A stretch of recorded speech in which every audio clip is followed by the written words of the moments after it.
Welcome back to No Cap SEC. I'm your host, Jason Watkins, here with my special guest from the Fanatic Sports Network, Coach I. What's up, Coach I? How you doing, man? What's going on, man? Hey, another day. Glad it's the weekend. Ready to talk some ball.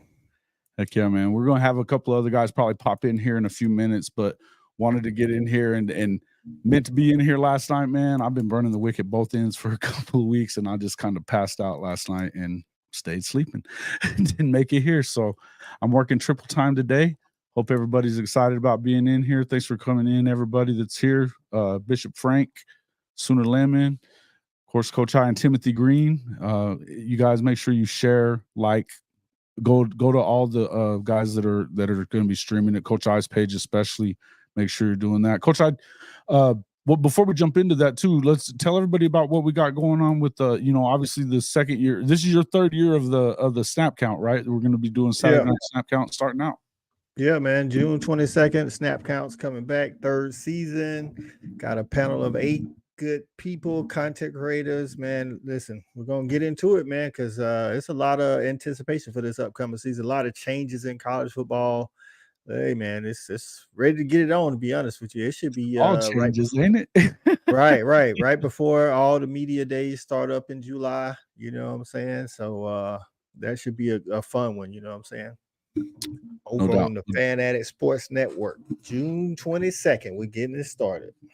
Exciting stuff, man. It was one of my favorite things last year to being on that show, and I mean, because and we're all the kind of guys. The guys that you got coming in, we're all the guys that are going to sit there the entire day, and watch ball games the entire day. Right. And now that you got so many games going on Thursdays and on Fridays and all that other stuff, we're going to be able to do what we love it, man. It's just going to be a weekend full of college football. Can't be bad. We brought up a couple of different things, and honestly, I wanted to get your opinion on a couple of things, but I may wait on that first topic we were talking about a little bit. Let's go ahead and let's open up with the Big 12 contenders, since we're waiting on some people. Then we finish off with the rivalry stuff. I like it. Big 12 contenders. Even though this is an SEC show, we should probably talk about that. There's because of everything is super different. You've got 4 new teams after adding 4 new teams last year into the Big 12. I know a lot of people believe that this is going to be the most competitive league as far as parity is concerned. I don't think that, there's not a team in there that I really feel like is going to really contend for the championship, or at least I just don't really see it. Think so. That being said, I don't think so either. I also think it's probably the hardest league to handicap as far as who's going to win it. I was on with Ty and them around the table sports last week. We had 7 guys on there. All but 2 of us had different answers. Wow. Well, I think the same thing, though. I mean, you guys came from, they lost their 2 big hitters. You know what I'm saying? They lost Oklahoma and they lost Texas. So, like you say, not from where we think they're going to win the national championship standpoint, but like who's going to win it? I think I got about 4 legitimate teams that can win the Big 12, like maybe 5. I think there's really as many as 8 or 9 teams that you could theoretically see doing it. Right. That's what I'm saying. It really depends on health and things of that nature. If you go by what people did last year and then what they have coming back, who they added from the portal and recruiting, listen, man, it's wide open. Then people got some newfound confidence. People that couldn't beat Oklahoma, people that couldn't beat Texas, they like, well, we ain't got to beat them now. So everybody was beating Texas for a while. But as of the last couple of years, you were starting to see them finally kind of get it back together. Welcome to the show, Coop from Unfair Sports. Good to have you back in here, Coop. What's up? Hey guys. Well, man, I gotta say, joining fine gentlemen like you is never a bad thing. You ain't got to lie, Craig. You ain't got to lie.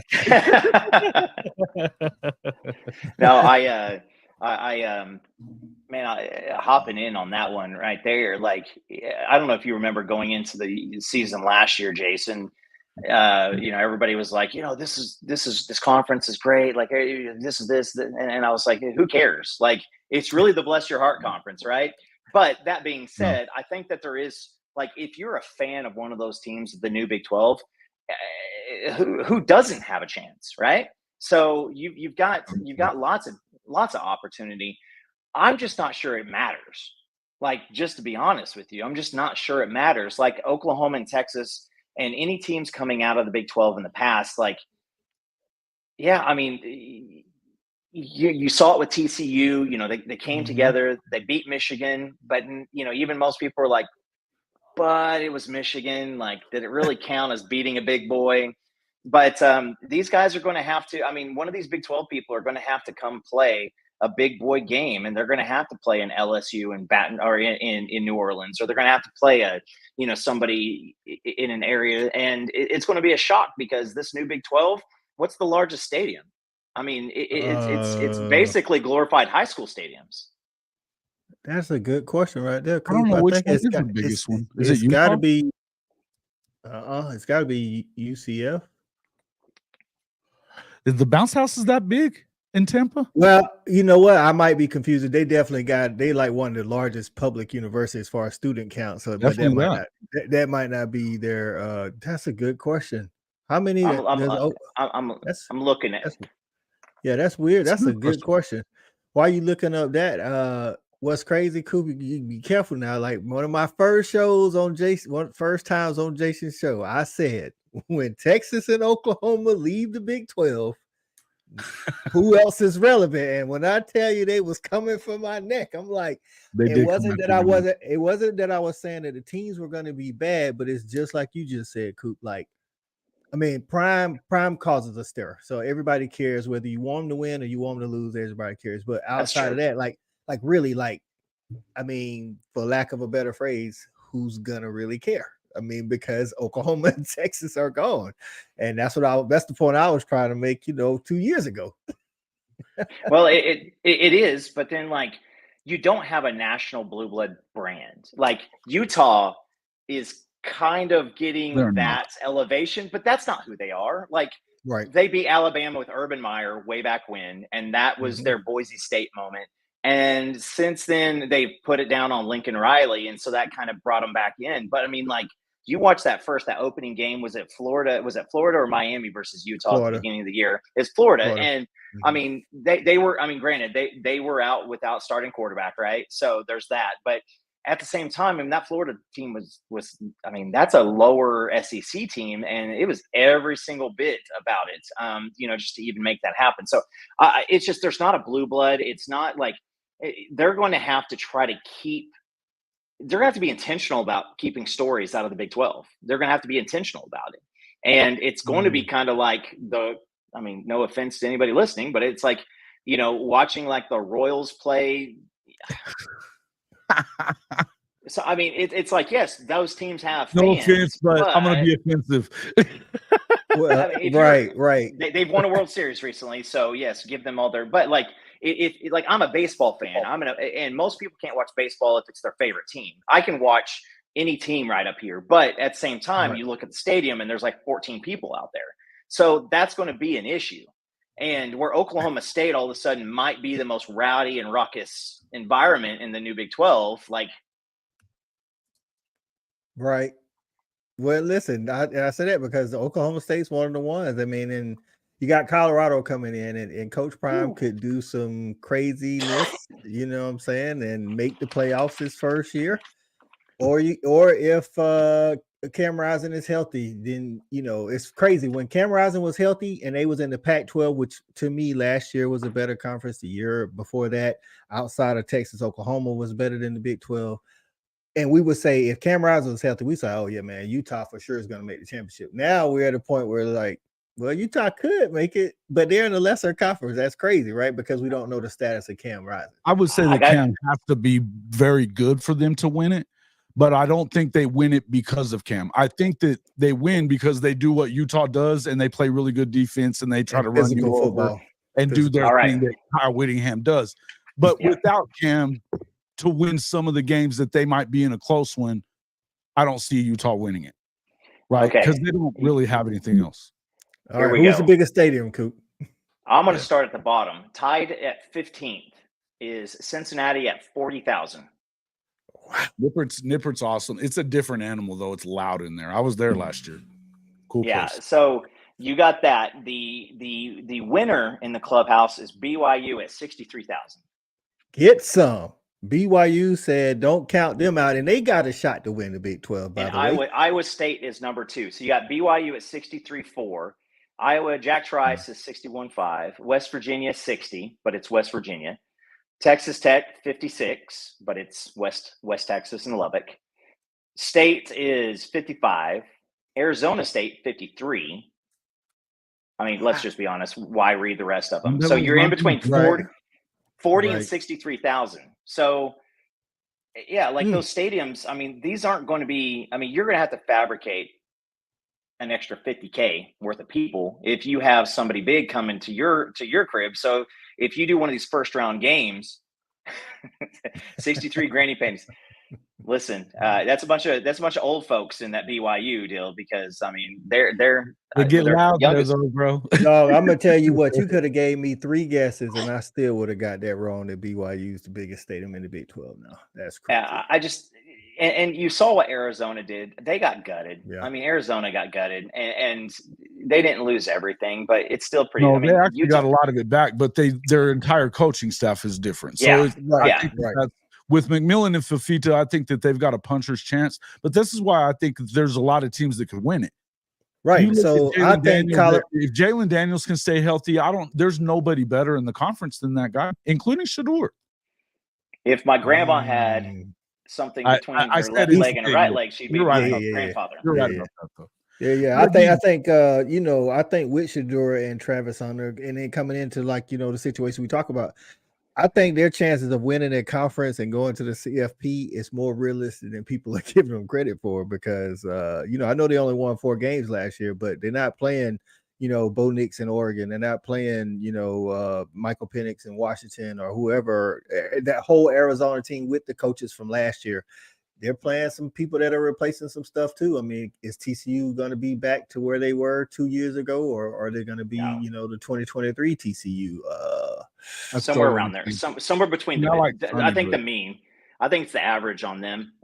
They've got a mercenary crew this year. They're going mercenary rewind part 3. It worked once and it didn't work twice. So we'll see. So tell me, you guys give me your winner and give me a dark horse that you think could win it. Okay. Because I think there is a toss-up of guys that could do it, man. I'll tell you who I think. Right. So like I say, I really do think there's 4 or 5 teams that could legitimately win it. Not like hot takes and all of that stuff. But if everybody's healthy and all the coaches show up on time at the beginning of the season, I think Oklahoma State can win the Big 12. I really do. I know, Jason. I know. I think they can. Because I like their team might not have the talent that some of the other teams have total, but if Gundy is locked in, then I think they can. But again, they don't have to beat Oklahoma. They don't have to beat Texas. And I know they've lost to some of the other schools, but I think Colorado has a real shot. If Cam Rising isn't healthy, I think Colorado got a shot. That's my dark horse. Colorado's my dark horse, dog. Wow. That is blasphemous. That is blasphemous. There ain't no damn Okie Light wins it. I'll do this. Okay. So take Oklahoma and Texas out of the Big 12 last year, right? It wouldn't. Who's beating Oklahoma? They made it to the championship. I'm gonna tell you this much right now. In 2021, when they beat the brakes off of Baylor earlier in the year, and they gagged their asses off. Every time they get a shot at the Big 12 championship, it's not about. Texas was better than them last year, though. But Baylor wasn't, and they lost. They gag some more, bro. And had there been a 2011 game in 2011, had there been an actual championship game for the conference, they'd lost that motherfucker too. It's just how it is. I'm just saying. Go ahead, Coop. Go ahead, Coop. You give me yours. Yeah. No, I'm going with Kansas State. I just think they have got some absolute freaking weapons with Edwards coming over from Colorado, and the guy's name escapes me right now, but that younger quarterback. I mean, they are going to have themselves a dynamic offense. And if they're keying up for that normal Big 12, and they're going to put a lot. I mean, Kansas State that's a team that you got to play to understand what they are. A lot of people, you can't. I mean, Kansas State they just get underneath you.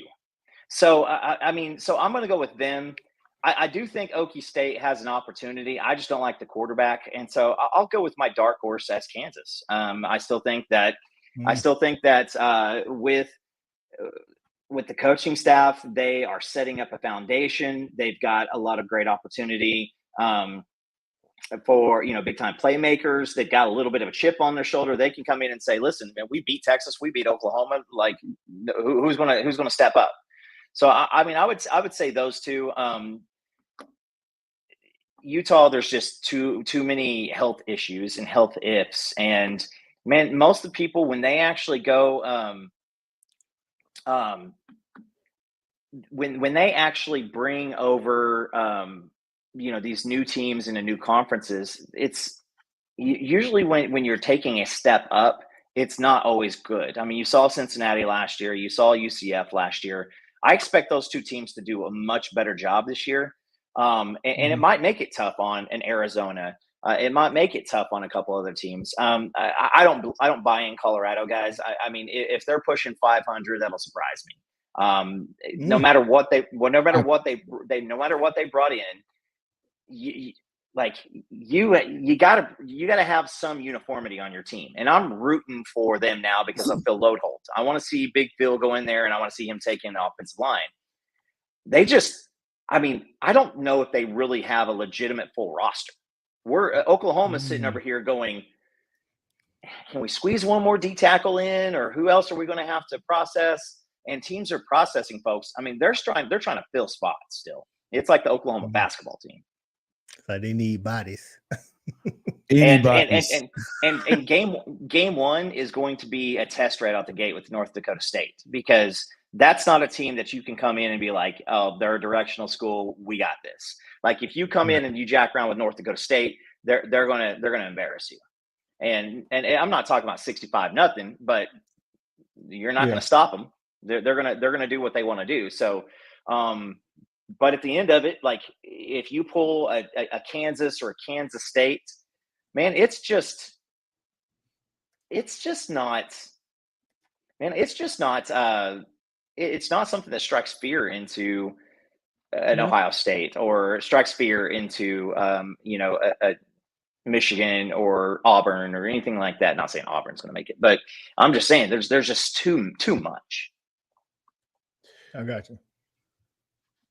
I've been sitting here thinking about it, and I honestly think my mind changes every time I start thinking about it. But I would tell you this.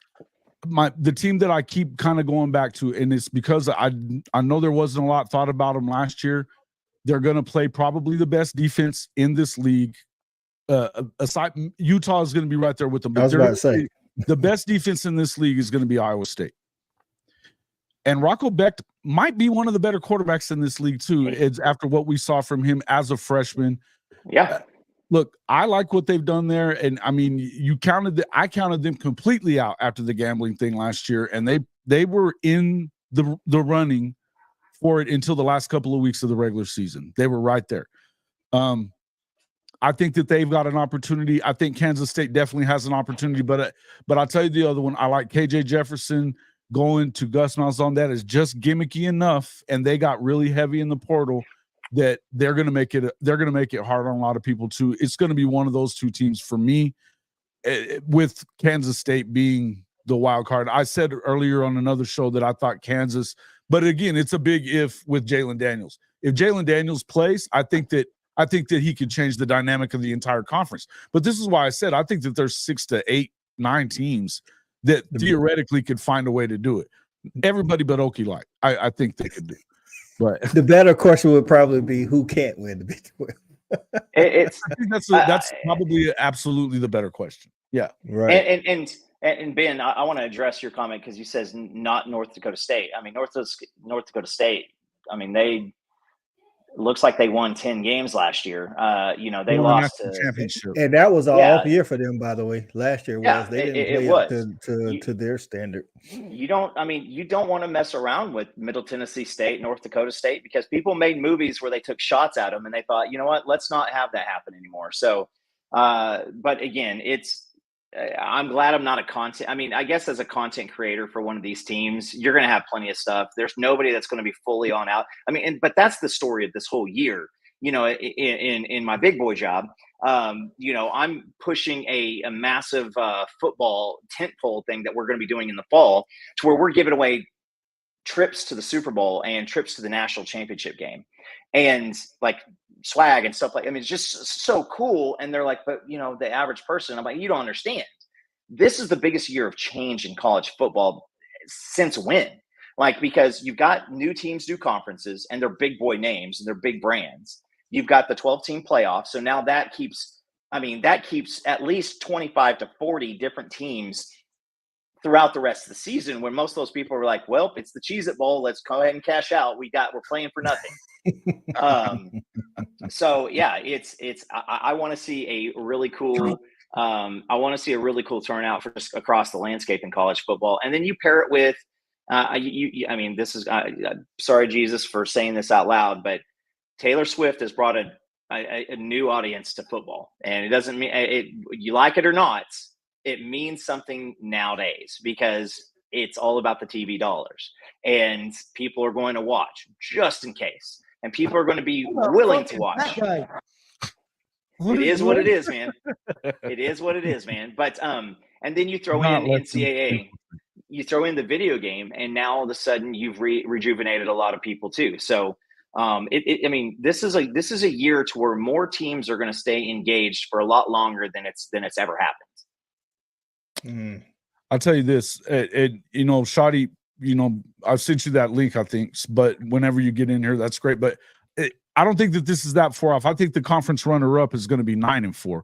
I think you're going to get 2 9-3 teams playing for this conference title game, which is why I think it's so up in the air, because of the fact that first off, the schedules, they don't all play each other. I mean, when you got 18 teams, you can understand why that happened.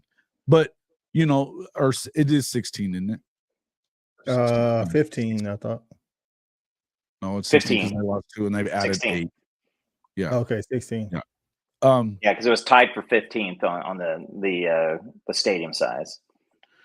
Yeah, look, you're saying Oklahoma State better not lose to North Dakota State? Oh, North Dakota State plays Colorado first game. Colorado first game.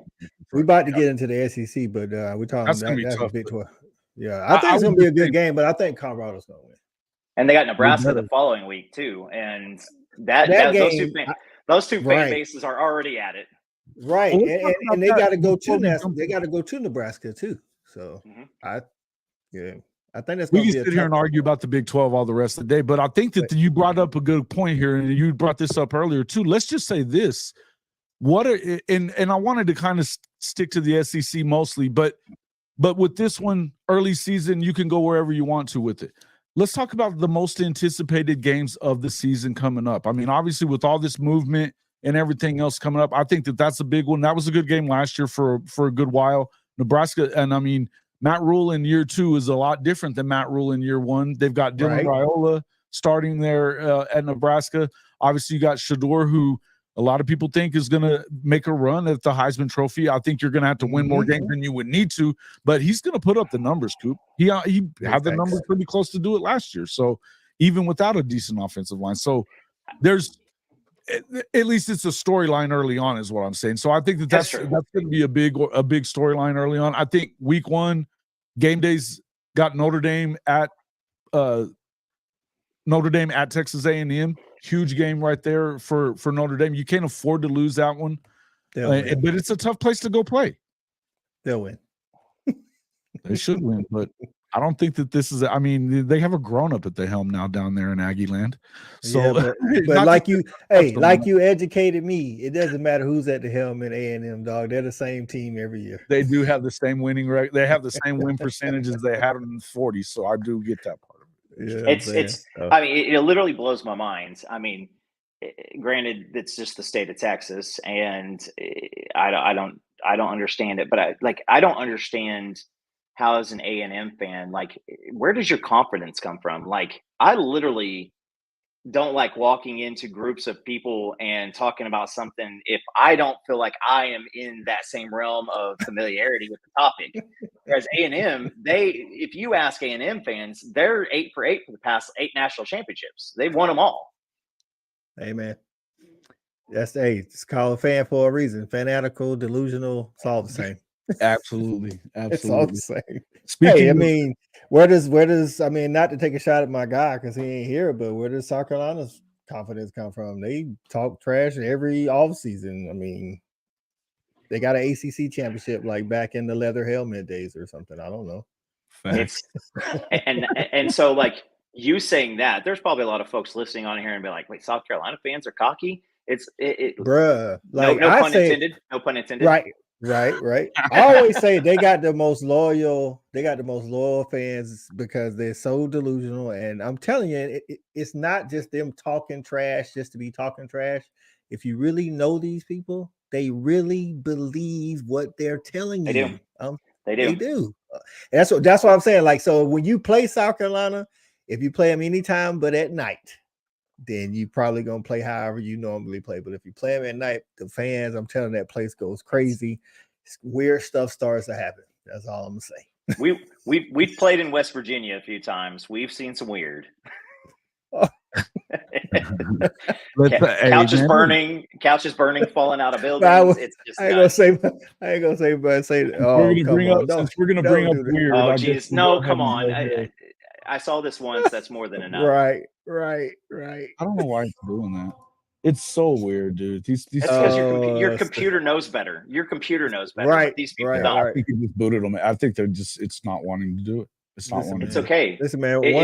Once they printed the list of how far you are from the local Waffle House, and we saw that Texas A&M was the only one that was over 12 miles from a Waffle House, that just shows you they're not a real SEC team, dog. Do better, Texas A&M. Build a Waffle House closer to the. Be better. Be better. It's a different animal down there, but I tell you, and you know, everybody hates Texas, but you kind of get it why they pick on A&M because they just ask for it, right? They just ask for it all day long. It's so weird. And again, I think that they do have a grown up at the helm. They could be better. I am actually picking them to beat Texas this year, but that's just me. That being said, I think what's the other Clemson, Georgia first right off the bat. You know, I mean, you know, I don't think Clemson. You were saying whenever I was over there on Kobe show or a little earlier. Hopefully those guys come out, and shout out to the Blitz City guys. But I hope you were saying earlier that Clemson's going to win the ACC. So does that mean it's going to be a decent game between them and Georgia, or is Georgia just going to go in there and do what we think is probably? No, I don't think it's going to look like what a lot of Georgia fans are saying, and you know, we're going to beat them by 3-4 TDs. I do think we're going to beat them. I think we're going to beat them comfortably, but that means, like, I think the spread is about right. We beat them by 2 touchdowns. I think they got a really good defense, and they got a really good running back. Their line should play better. The key, I can tell you this, if it's a blowout, it's because Cade, Kublik has not gotten any better. That'd be the reason for the blowout. If he's made any kind of strides at all, I think it's not going to be, again, like some of the dogs are saying, like by 4 touchdowns and all that stuff. I think it's more like we're going to score 35 plus. I mean, that's just what it's going to be. And the question is, can they keep up? Right. But this is the thing. We're not a conference game. And I looked at their schedule. I mean, they got to play Florida State, of course, but I mean, Florida State and Notre Dame, but Notre Dame, again, is not a conference game. I think Louisville could be still good. I think Jeff Brown's a pretty decent coach. They got to play Louisville, if I'm not mistaken. But I mean, who's beating Clemson? But the only thing about Louisville, and they got Tyler Shuck, which is probably better quarterback than they've had, but he won't be healthy by the time they play Louisville. I'm sure. Right. You know, if he is, he'll get hurt again before. Yeah. Yeah, no, that's what I think. He's been in college for 7 years and he hasn't been healthy 1 year. So So it's like, I mean, they play so NC State definitely always gives them a battle, but they haven't beat them in Clemson. They got to play them in Clemson. Stanford in Clemson, Wake Forest, Virginia. I mean, maybe Pitt at Pitt. They got to go on the road to SMU. A lot of people like SMU. No, they don't have to play SMU. No, they play SMU. Stanford. They play Stanford. FSU? Oh, Clemson. I thought you were FSU. Clemson. Yeah. No, Clemson. That's what I'm saying. They don't have to play SMU. SMU is supposed to be pretty decent. I don't think Stanford's going to be. They got to come across country. I think if I had to pick a game, the back-to-back going to Blacksburg. So they play Louisville at Clemson, then they go to Blacksburg to play Virginia Tech, then they go to Pitt. One of those games they could drop, but that has to mean that, let's say that they lose 2 games in the ACC and now they're 7-2. That means the teams that they lost to also have to be 7-2 or 8-1. And I don't know if that's going to happen because of the whole parity type deal at the top. If you're picking 3 or 4 teams, Louisville, Virginia Tech, Pitt, Florida State, Clemson, North Carolina State. So, yeah. I think Clemson's going to win the ACC. But I do think the Dogs are going to beat Clemson first week. We didn't talk about that one in week 0, SC LSU at Vegas that apparently Lincoln's been trying to get out of for a couple of years. I think that's one of the most important. Right. Yeah. He since before the Baylor game, when he was still the coach at OU, he's started trying to get out of that. So I mean, that's why I said earlier in our group, Jason, I put that as one of the most anticipated games to vote on, because that's what I ain't gonna say all SEC fans, but a lot of SEC fans, when he left to go to USC, they was like, look at him, because he knows they're gonna come to the SEC. He's running from the SEC, and then you find out that he's trying to get out of the LSU game. That's even building it even more. So not to mention that both of them are national brands. So I think that makes, and it's going to be played in Vegas. So it's going to be super hot out there, by the way. But they're in the dome. They're in the dome. Yeah. I know. I'm talking about for tailgating purposes. So it will be fun. Oh, they don't tailgate in Vegas. Come on. Yeah. they gambling and Listen, man, LSU. There's other things to do in Vegas, but when I tell you, LSU tailgate everywhere they go, dog. Yeah. Oh, okay. There's a couple of games. Yeah, like Michigan and Washington. Like that's you now get a college football playoff rematch. That's October 5th. And I'm really excited to see that, because I mean, does anybody know what either of those teams are going to be this year? Like, do we have any clue? Texas at Michigan too. Yeah. Texas at Michigan. Michigan actually got they play everybody. They play Washington, like Coop said. They play Oregon. And Ohio of course, State, they always Penn say play State. Ohio State, and then they play Penn State, and they play Texas. So now Texas does have to go there, but that's one of the games I'm looking forward to see. Bro, I mean, they're picking Texas to be top 5. They're saying Michigan didn't really fall off, and I want to see what they got. It's like second game of the season.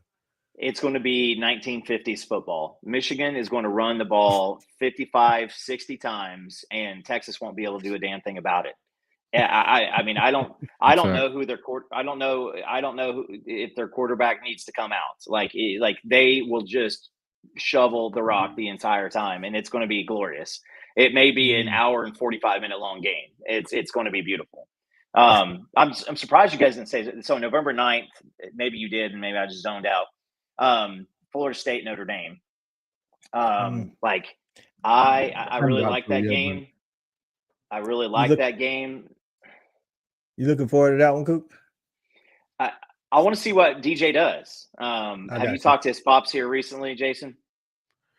I haven't. I texted him a couple of weeks back, but I mean, he's business. Look, man, I'm pro DJU. I'm more interested in the Florida State Clemson than Notre Dame, because that one's in Tallahassee too. But I forgot all about that when thinking about the games that's anticipating the DJU return to. Oh no, man, Clemson has to go down there. It'll be in Tallahassee, which is probably a good thing. But I'll tell you this: I think that my concern, and shout out to DJU and shout out to Big Dave, but I gotta say, I honestly am not enamored with that choice for him. I think that Florida State, they love to talk about their great their culture, and I don't buy it. And I think what's going to happen is you already hearing it from other corners that they're not going to do what they probably could or should do if they still had some guys around. and they're thinking that they can be portal kings and do just through the portal as well, and then they're going to blame the shit on DJU if they don't go win it. So you think Florida State's going to take a step back? You know? I do. I mean, they're going to take a step back because of all the talent they lost, but like you thinking major. I don't think that they win. I don't think that they play in the conference championship game, and I think that they have the talent to do so, but I don't think. Look, Jordan Travis didn't. I mean, he had much better talent to deal with, and yes, they went undefeated, but that down the stretch in the regular season, that Florida game was god awful, and Florida wasn't very good, and they still barely squeezed by, and then, I mean, undefeated in the regular season. SC had lost freaking 5 games in a row coming into the bowl game. Yeah. And if it wasn't for a missed 2-point conversion, they go 6-0 to 0-6, and they blew Louisville out of the water. So, I mean, Kentucky beat the shit out of them a couple of weeks before that. I mean, to me, and they put up 16 points, you know, for their great culture, and then they don't hang around, and then they get drugged by 60. I don't think you just recover from a 60-point loss. I don't care if most of the team's gone or not. Yeah, I don't think you do. They out there with the dog hangover. I mean, you kind of got to just take your shot. This is hard. Like with what Georgia and Alabama has done over the past, little while, and then with LSU every 5 to 6 years when they finally put it all together. Like it just that's hard. Every single bit of those things is hard. And for Florida State to be like, we're back, and then to have it all ripped out from underneath them, and then it just completely it was an avalanche of chaos. They handled it terribly, though.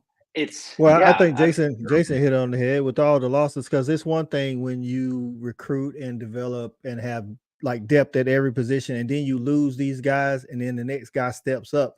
It's like, right. I think old dude is doing good in at Florida State, but I don't know if he had to do that, right? But now you needed to also be having development guys. That's right. And I don't know if they've developed enough talent, through recruiting or portal people that had 3 years left or whatever, so that they can replace. They lost a lot of talent, especially, they lost a lot of talent. I mean, yeah, I saw some in the bowl game, even though they didn't do too good. I saw like 1 or 2 guys. I didn't see like 3 or 4 on the offense and 3 and 4 on the defense. It's like it's going to take a lot to replace what they was doing this past season. So, and right. You're right. They are going to blame DJ. Wrong or right, they are going to blame DJ if they don't have a successful season. And I think that is not. It's not fair. The greatest situation that you want to put yourself in. You don't have Keon Coleman in the room anymore. You don't have. Right. I think they're kind of in the same position that we've been talking about Clemson for the last few years, not having receivers. Right. They blamed it on him there, and they didn't have a receiver for him to throw to. And even Klubnik hasn't done shit either. When they didn't even recruit your nephew and the best receiver in the state. Yeah. What are we doing? Listen, they say they should be better at wide receiver this year. They do have some guys that they brought in regular recruiting there, but I mean, we're talking freshmen though. Right. Right. And then Florida State, on the other hand, isn't in that. I mean, I'm not saying they still got Hakeem. I want to say it's Hakeem Williams. If I could be wrong with that, but I think he's got some talent. But he's not gonna carry you to 11-1. 10 and I don't even think he's carrying you 10-2, 11-1. Definitely not 12-0. So it's gonna be rough down there, man. I wish DJ the best. I used to tell Clemson fans, it's not all on DJ, dog. Like, y'all got to get a dude some help. You know what I'm saying? Well, and that's what I think too. Is I think that you look at what and Big Dave said it when he was on the show. He goes, look, his freshman year, he goes into Notre Dame and breaks the record for an away player, passing yards and touchdowns and all that stuff. And then, but he had all the guys that were playing with Trevor. They were loaded. Mm-hmm.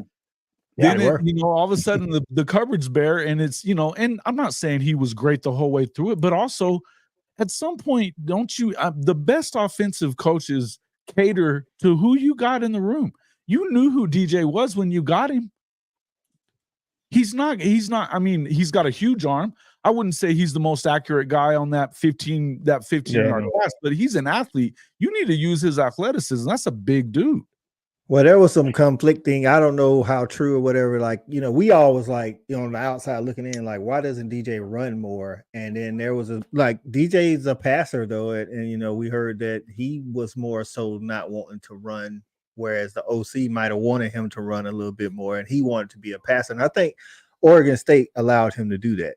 He did run at Oregon State, but I think he was allowed to be, a pocket quarterback. I think everybody sees. Learning to read defenses at Oregon State, though, too. He learned a lot that because they run that pro style offense, and it's all about the reads that you make. Right. And let's not. Dylan Raiola is going to be in the same boat here before too long. Is when you are that big of a body, that physically, impressive, and that highly rated, they expect for you to come in and be Cam Newton. They expect for you to come in and that's hard. I mean, that's hard for everybody. And it's more and more now, especially with the social media. They don't have to shy away from money or anything like that. And so what these guys are taking on their shoulders, and let's be honest, like you look across the landscape of college football, and anybody who pulled a big name out of the transfer portal, or anybody who got a 5-star or somebody, like those guys have to show up and be somebody, and they don't get time to become somebody, and that's not entirely fair. Well, and I mean, they're coming in with Clemson. They were coming off of a deal with, they had 2 quarterbacks back to back that won national championships. It's hard to be the man and follow the man. And when you think about the second one, he was a damn true freshman when he did it. Yeah, and then you look at guys like you look at guys who are following these major guys. I mean, look at Spencer Rattler. I mean, we had the same situation down here in Oklahoma. Spencer Rattler, a 5-star quarterback, he's supposed to be it. And if he was just a good quarterback, that wasn't enough. It wasn't enough. I'm gonna be honest. If he had to play at Oklahoma how he played at South Carolina, then he wouldn't have lost his starting job. He just didn't have no help at South Carolina. So he didn't play good at Oklahoma, but he played good at South Carolina. Spencer Rattler was great at Oklahoma. It was that. I mean, I think there was some Lincoln Riley in there too at OU with Spencer, because I mean, you look at Spencer Rattler's first half stats. I mean, what was the year where Mims had like 900 yards receiving, but like what was it, like 90% of it came in the first half? Like we just couldn't do anything in the second half of games for almost a year and a half under Spencer Rattler, and I don't know what it was. I don't know if he had 2 or 3 tricks. I think he was immature, when he was at Oklahoma, but I think he matured at South Carolina. You know what I'm saying? Maybe it was physically his arm is as good as anybody's. Right. And maybe him and Lincoln didn't mesh well. You know what I'm saying? I think Lincoln's great with quarterbacks, but that don't mean it's going to be 100%. You know what I'm saying? It could be that one outlier. I don't know. I think it's more he matured as he got older, and then, took some things, maybe even took some things more serious. You know what I'm saying? Yeah. Well, you get booed off your own field and you have to transfer to the other side of the United States. At some point, you're going to have to be like, some of this could be me. But again, look, they were down 28-7 before he got pulled out. So I mean, the year before he had pulled him out very early. They weren't down much. They pulled him out, settled him down, and he came back in and was okay. Yeah. But he waited until Lincoln waited until they were down 28-7. And we all have our theories about why he did that shit. And then remember, he didn't want to start him after that. He was kind of forced to start him after that because. But I mean, even after the comeback and all that kind of stuff, hell, he wouldn't stay out there and do. I mean, he didn't celebrate with his teammates. He didn't show back up on Monday or whatever. There was a lot of shit that went down there. Everybody, I've heard people say we should apologize to Spencer Rattler. Fuck out of here! No way. No. he blamed a lot of that crap on OU, and it was on Lincoln, not on OU. Well, at the time when he was there, Lincoln was OU. So, I mean, from his point of view, I'm not saying that it's supposed to be like that, but you're going to blame the school. I mean, it's Lincoln, but Lincoln was there at OU. You know what I'm saying? That's what I'm saying. I think Lincoln could. You don't hear him bad-mouthing Lincoln, though. You hear him bad-mouthing Oklahoma is what I'm saying. Yeah. And you look at Sooner Cowboys. I mean, y'all did boo him, dog. he looks like he's Sooner Cowboys wrapped up the joint against Tulane, bro. Yeah. He said Tulane was the hardest hitting team he had ever been, and yeah, I mean, you got kicked off your high school team for banging a chick in the locker room. You showed up and you were telling everybody that you were the next one, and then you talk trash about. Yeah, it is. It's 100% immaturity, and he. I mean, listen. You got to think about the opportunity that he had right in that moment was insane. That's something that none of us three can even fathom. You have the whole world ready to be handed to you, and you can't just be like, I need to change a few things about myself. So, but it is. And the last comment here, Thunder OU. Yeah. That kind of reminds me of Bad Boy Rick Vaughn. Yeah, where he can't see the guy and hitting him in the head. Yeah, and I think once he got away from Lincoln, which in his mind was Oklahoma, he had some self-awareness, like my boy Ben said. He had some awareness, and he grew up. And again, I feel like he played good at South Carolina. They just didn't have anything, so it doesn't look good. It's kind of like what Jason was saying about Florida State and DJU. Even if DJU plays good this year, it's not going to look like what Jordan Travis did, because Jordan Travis had, Keon Coleman. He had, he didn't even have to be that accurate. Yeah. Right. So it's like, it's a little bit different.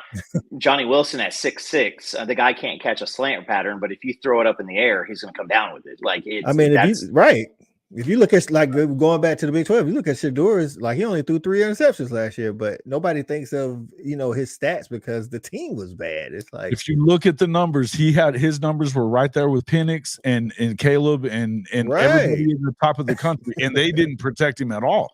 But Dion wouldn't let him get out of the pocket and leave either, which was surprising to me when he runs a 4.2. But Jason, there's a lot of dudes there's a lot of guys who stuff stats, and when you're playing from 40 behind, you're going to throw for a lot of yards.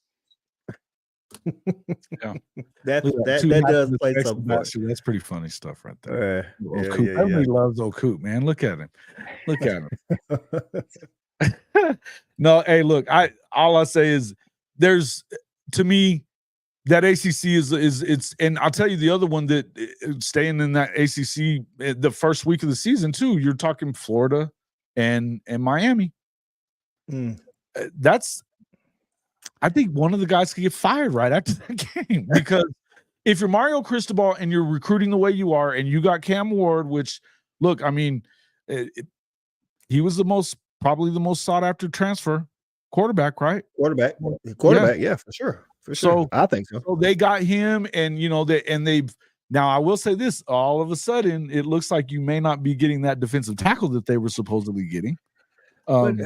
Mario's got talent, man. It ain't the talent. If they lose that game, it is That's all the thing. After the Georgia Tech debacle last year and the games that they've lost, I mean, they beat Clemson, but do they give him much room?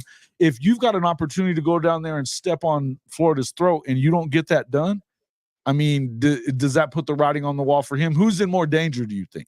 I think Miami. I think Cristobal is under more pressure, dog. I get that Billy's going through the Rashada stuff, and he hasn't, really shown what people thought he was going to show at Florida. I'm not making excuses for a Florida coach by any means, but if I had to say somebody has to win that game, it's got to be Cristobal, though. Like he has talent over talent over talent. He's been in the top 10, I think, if I'm not mistaken, the last 2 in recruiting, and then in the portal, he's in the top 2, 3, 4, or something like that. It's like, dog, what are we doing here? You know what I'm saying? It's like it's not even underperforming at this point. It's just a disaster. Let me tell you. I mean, Miami's.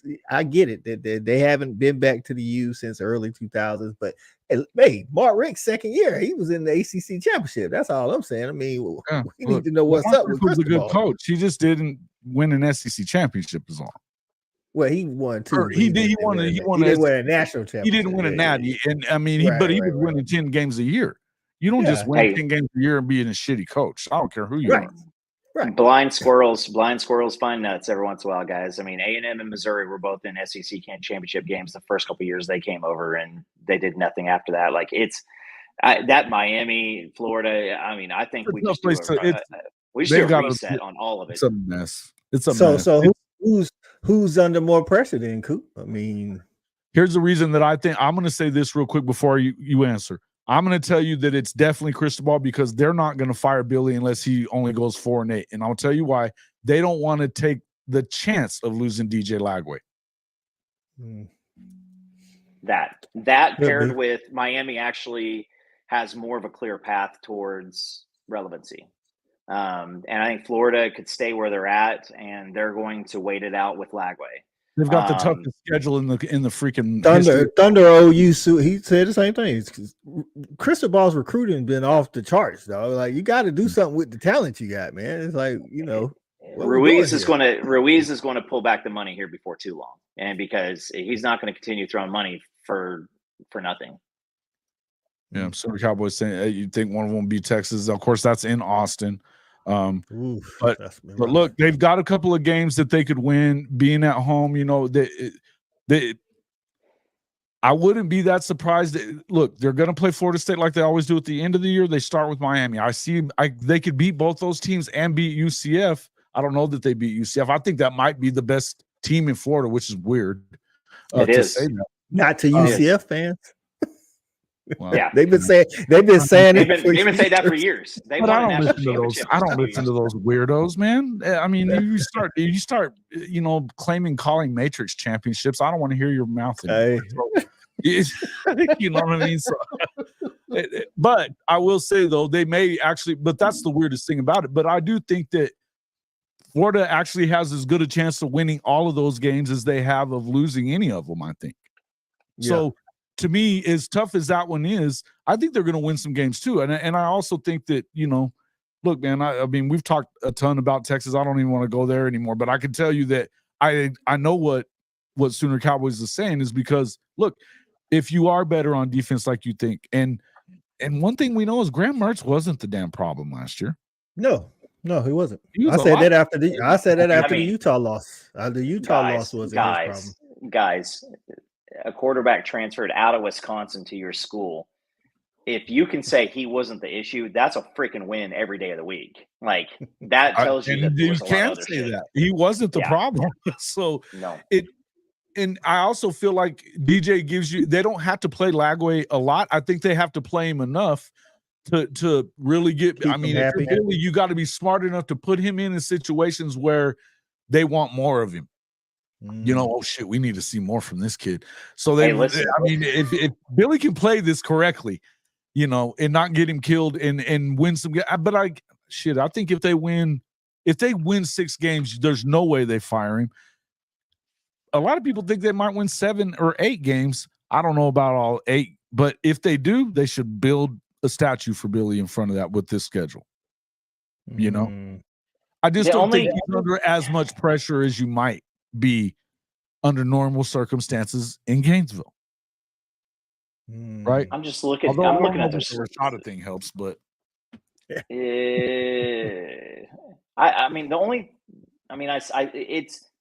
they're going to get some fool's gold. I think is because they go Miami, Samford, A&M at Mississippi State, and then UCF at home. Then they got at Tennessee, Kentucky at home, Georgia at home, at Texas, LSU, Ole Miss, and then at Florida State.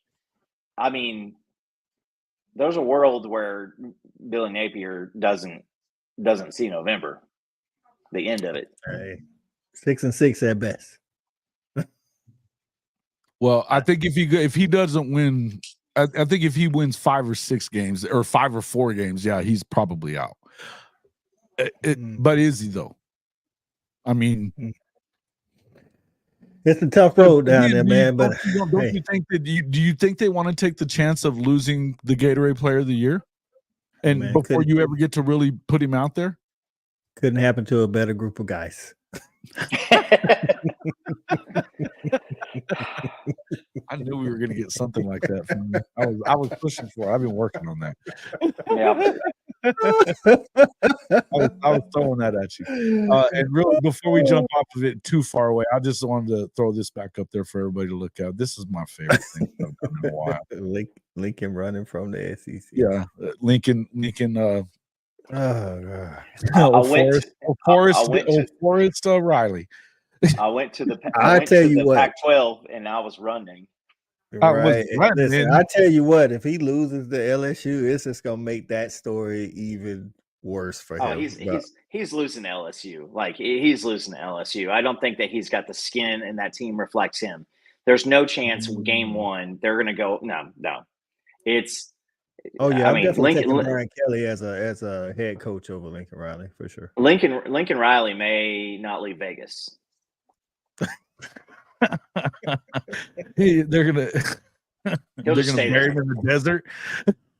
He'll go search out Mr. Davis and be like, hey, you guys need a head coach, right? I do good on offense. And so I mean he's just a joke. Shotty Parker, welcome to the show, sir. Shotty. Gentlemen, how y'all doing? What's going on? Look at him. He looks all different. He got a new camera. He's got a new setup. Let's check him out, man. It's looking pretty slick over there in just my damn opinionville. Right. Yeah, this is one that Ben's not wrong though either. LSU they haven't won one of these early season games yet. That's true. They got ran by Florida State last year, and no better time to do it than against Lincoln Riley. Yeah, sure you go. That's he's the slump buster.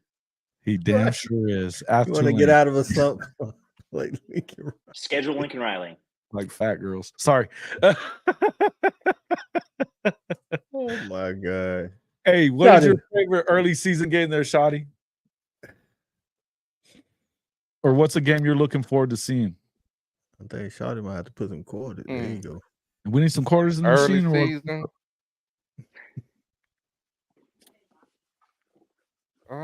Good question. Don't you guys have who y'all guys got early? Tennessee third game, I think. Fourth game. That was the first game of the SEC for Oklahoma. Yeah, it's definitely the one we're looking forward to. Definitely looking for that one. I want Josh Heupel coming back. Yeah, that's gonna be kind of like a barometer. Yeah, that's why I think it's a better game than these other ones we've been talking about more. I think that Tennessee might be a better game than Ole Miss or Missouri. Again, Tennessee at OU and Texas at Michigan, both temperature checks, I think.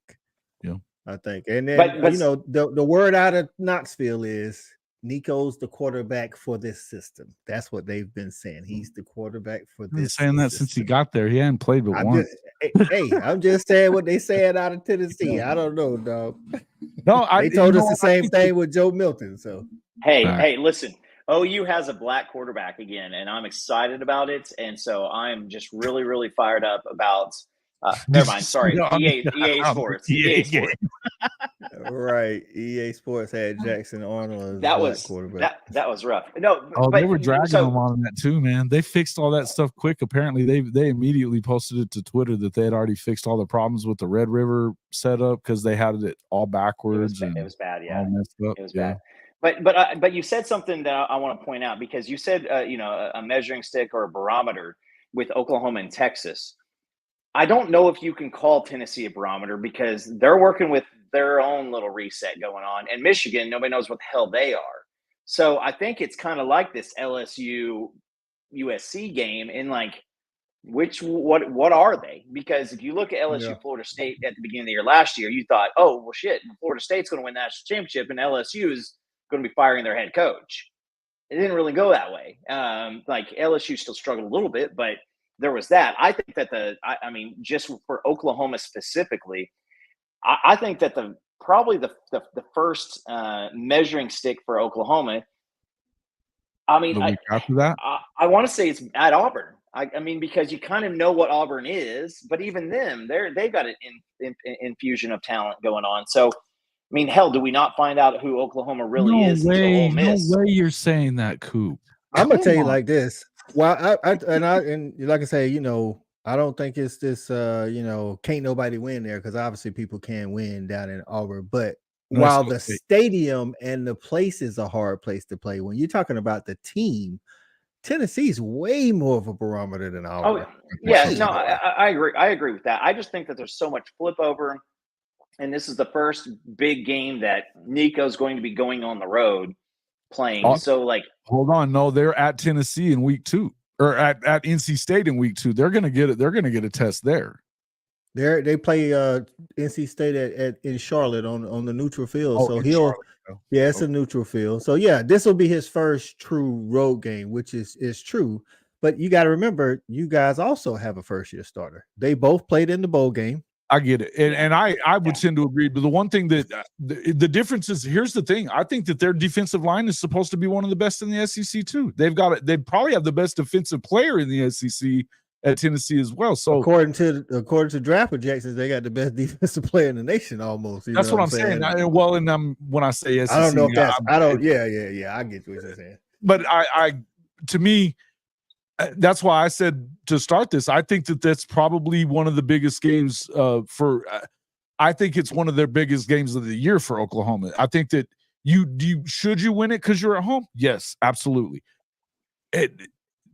The hope is that also I think Josh could be a little. I think he could also be a little bit fired up. They definitely play better at home. Heat up a little bit, right? Yeah, and I think that it's going to be a tough place for him to come play. And again, I still think Oklahoma wins it, but I think this is, to me, it's a tougher game than Missouri is. Missouri's on the road. I know. I don't buy them. I'm gonna continue saying that. I think they're full of shit. I don't buy them. Ole Miss, I'm not saying I don't completely, but I still want them to prove it to me too, because they still don't win big games. We haven't seen that out of them yet. It's the mercenary influx. I mean, Ole Miss, they led the charge with, paying for the influx. Here's the bigger question for you, Jason. Does Oklahoma throw out the red carpet for Josh Heupel and get them all emotional and confused, or do they just ignore the situation? I think they should ignore the situation because they haven't tried to make any amends all up until this point. You're going to wait till he comes and plays you. That does not look good if you're OU. Don't do that. Yeah, I agree. I think it looks completely bullshit for you to do that. And Josh Heupel is our last freaking quarterback that won a natty. Don't do that shit. It was bad enough how they kind of, all that shit went down for him getting fired. I don't like it. I hope they don't do that, but could I see him doing it? Yeah. Shorty, your thoughts on Tennessee going to Oklahoma? Barometer check or what? I mean, I open up with it. Of course, I think it's a barometer check. How can it not be? You playing arguably what you would consider, at least if you had the East and West, you would consider them at least a second, third best team in the East. Mm-hmm. Oklahoma, right. You would have to consider them being somewhere the third, fourth best team in the East or West. I mean, so I'm saying it not. I mean, and that's the first game in the conference. How can it not be? But right. That's just my opinion. So I think being the first game of the conference, everybody's looking. That's why the game is anticipated too. For one, it's Josh Heupel coming back home. And then it's Tennessee's offense. Can they get going? It ain't like you open up against Arkansas. Right. Or Vandy or Mississippi State or somebody, you know what I'm saying? It's like you open it up against a team who, says they're in it to win it. You know what I'm saying? At least they've been trying to be the last couple of years. And it's like, it's the first game. So if you guys go out there, I'm not saying that if you blow Tennessee out, that means you're going to win the SEC barometer check, or if you get beat, that doesn't mean you belong. It can show you where you at. You know what I'm saying? It's different than opening up with, like you said, Arkansas or, Vandy or somebody. Chattanooga. Yeah. That's who Tennessee opens up with. Chattanooga. Well, come on now. Your first three games are like they world beaters now. No, I was just being funny. Right.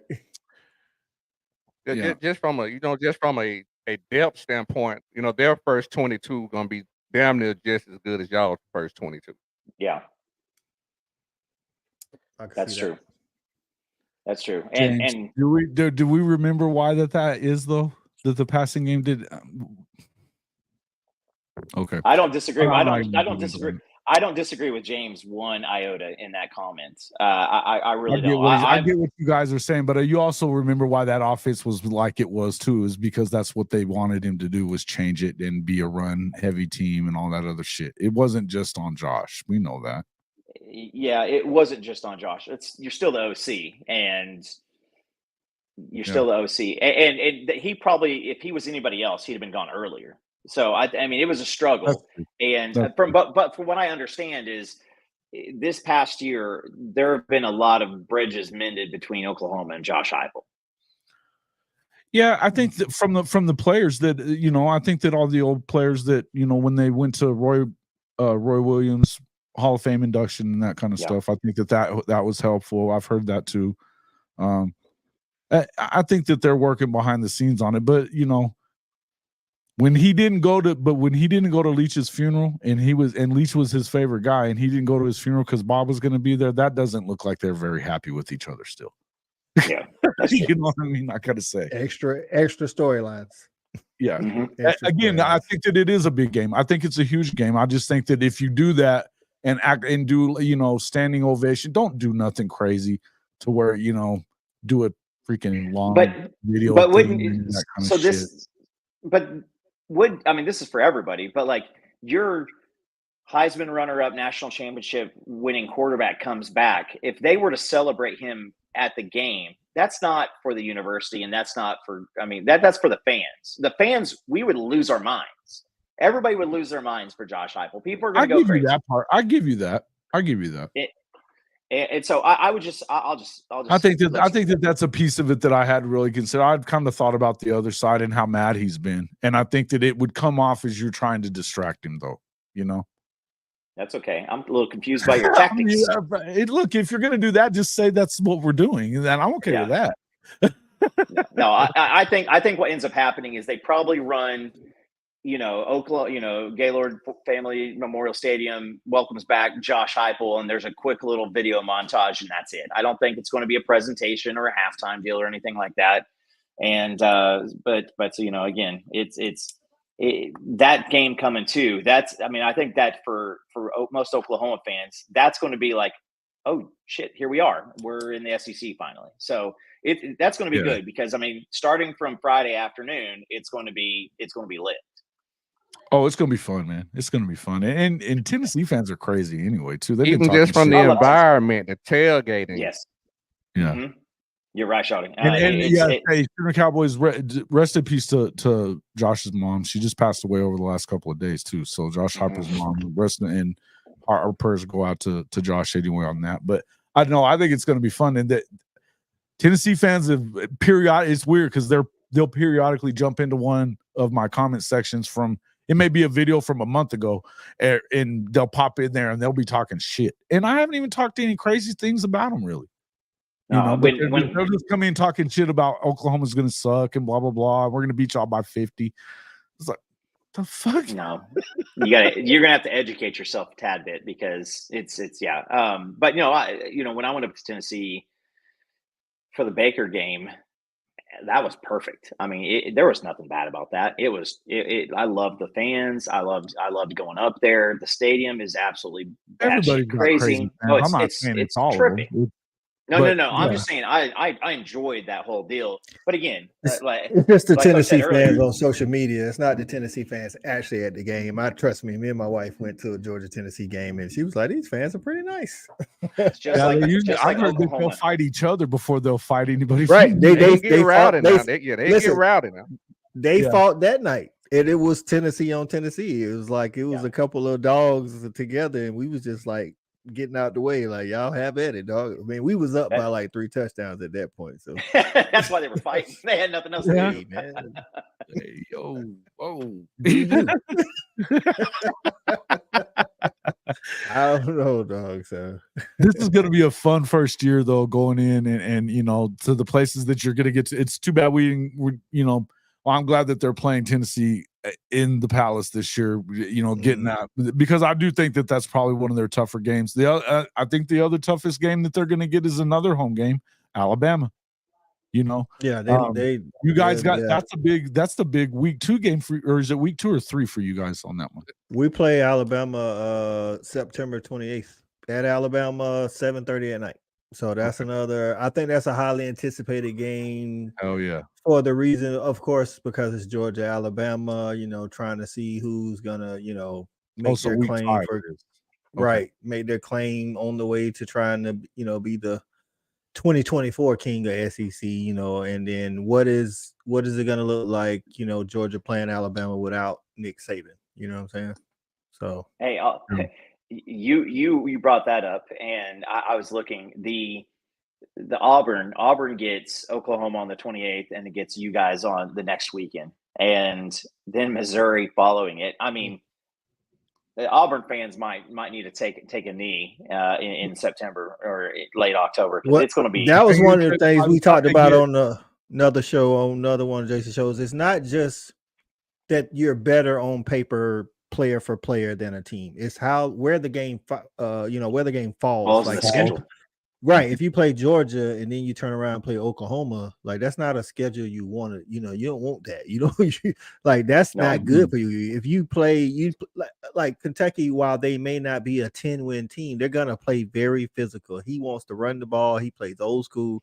So you don't want Kentucky after at the back end Bama. Of that. You don't want to play Kentucky after you play Bama. You want them before you. You know what I'm saying? It's like where the games fall matters. Right. It's Auburn goes Oklahoma right. on 9/28. It's kind of like this. Go ahead, Shorty. Oh, my bad. I think I might have a little delay. I'm sorry. But this is kind of where I would think as an Oklahoma fan, if I was an Oklahoma fan. I would look at it like this right here. Not only is Tennessee a barometer, a kind of a test, but it's really the whole season. This whole season is going to let you know where you are as a program. I'm going to take this first season it's going to let you know where you are as a program, because you're going to have to measure up against the best of the best. Now, it's not about what you thought you were and what you are. This is going to put it on paper. This is going to put it on film, and you're going to know where you're going to have to go from this first year of playing in the SEC.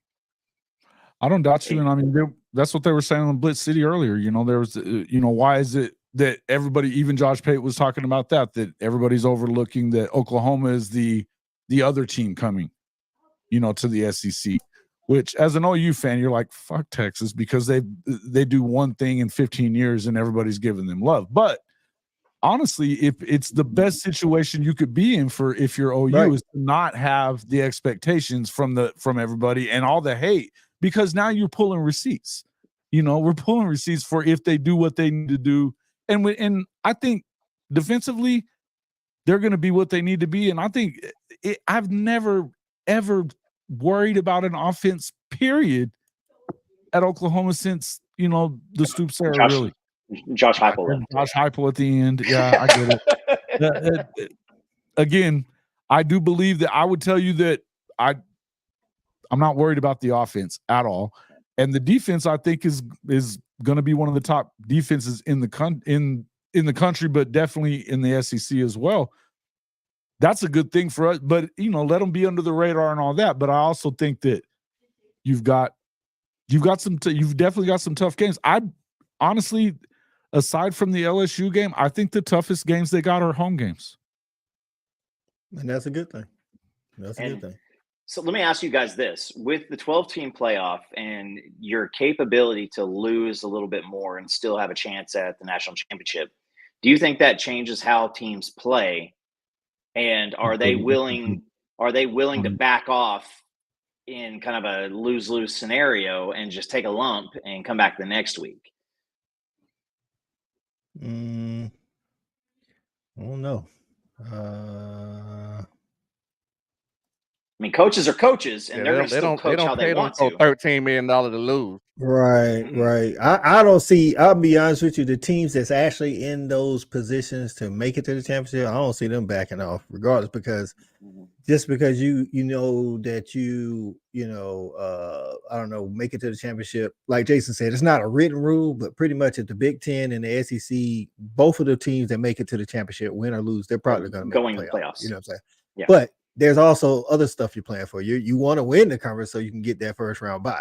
You know what I'm saying? It's not based on like, and then there has to be some kind of overall seed, you know, kind of like basketball or whatever. It's like, but then there's pride on the line. Like all the SEC coaches that's been there, they know, like they'll tell you that winning the SEC is harder than winning the national championship, because once you get out of the SEC, it's like you did the gauntlet. So now you just got to show up and play the other guys. So I don't think the SEC coaches is laying down for anybody, even if like you 11-0 and you got that last game and you number one seed, you might not beat them as bad as you. That's the whole thing. You don't like anybody in the damn conference unless you're out of the running. Yeah, it's about recruiting.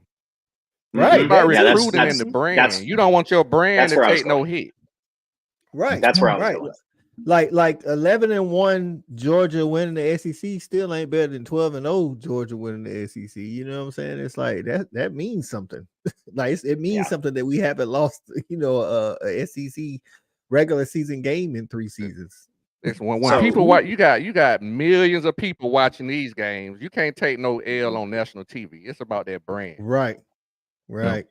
Yep. Hey, I'm with you. Any other games y'all want to bring up? Because that kind of brings to something else. I think an anticipated game, not maybe like, you know, has to do with who's going to win the conference or whatever, is Texas and Texas A&M, because I feel like Texas A&M was the one school that didn't want Texas to come in. They've been kind of like trying to get out of their shadow for so long, and now it's like they can't even use the hey, we're in the SEC recruiting pitch anymore, because Texas can be like, well, we're in the SEC too. So, and they haven't played for a long time. So I think that was going to be atmosphere-wise. I think that's going to I think that's going to be kind of like was it Pitt and West Virginia when they finally played a year ago the after backyard like brawl, it's like it's been so anticipated, regardless of who's the better team. I think the atmosphere and the anticipation is going to be there. Yeah, listen, I think that the Texas Bowl is a big deal. It's a big deal. Right. And I think that, again, I would pick A&M because it's going to be at A&M. Also, like Shawty said, recruiting. The state of Texas is going to be watching. 100%. 100%. The state of Texas is watching. Here's the thing that I was saying too, is that this is one of the things that the Texas High School Coaches Association is that it's so important. But Jimbo and really Sark too, they haven't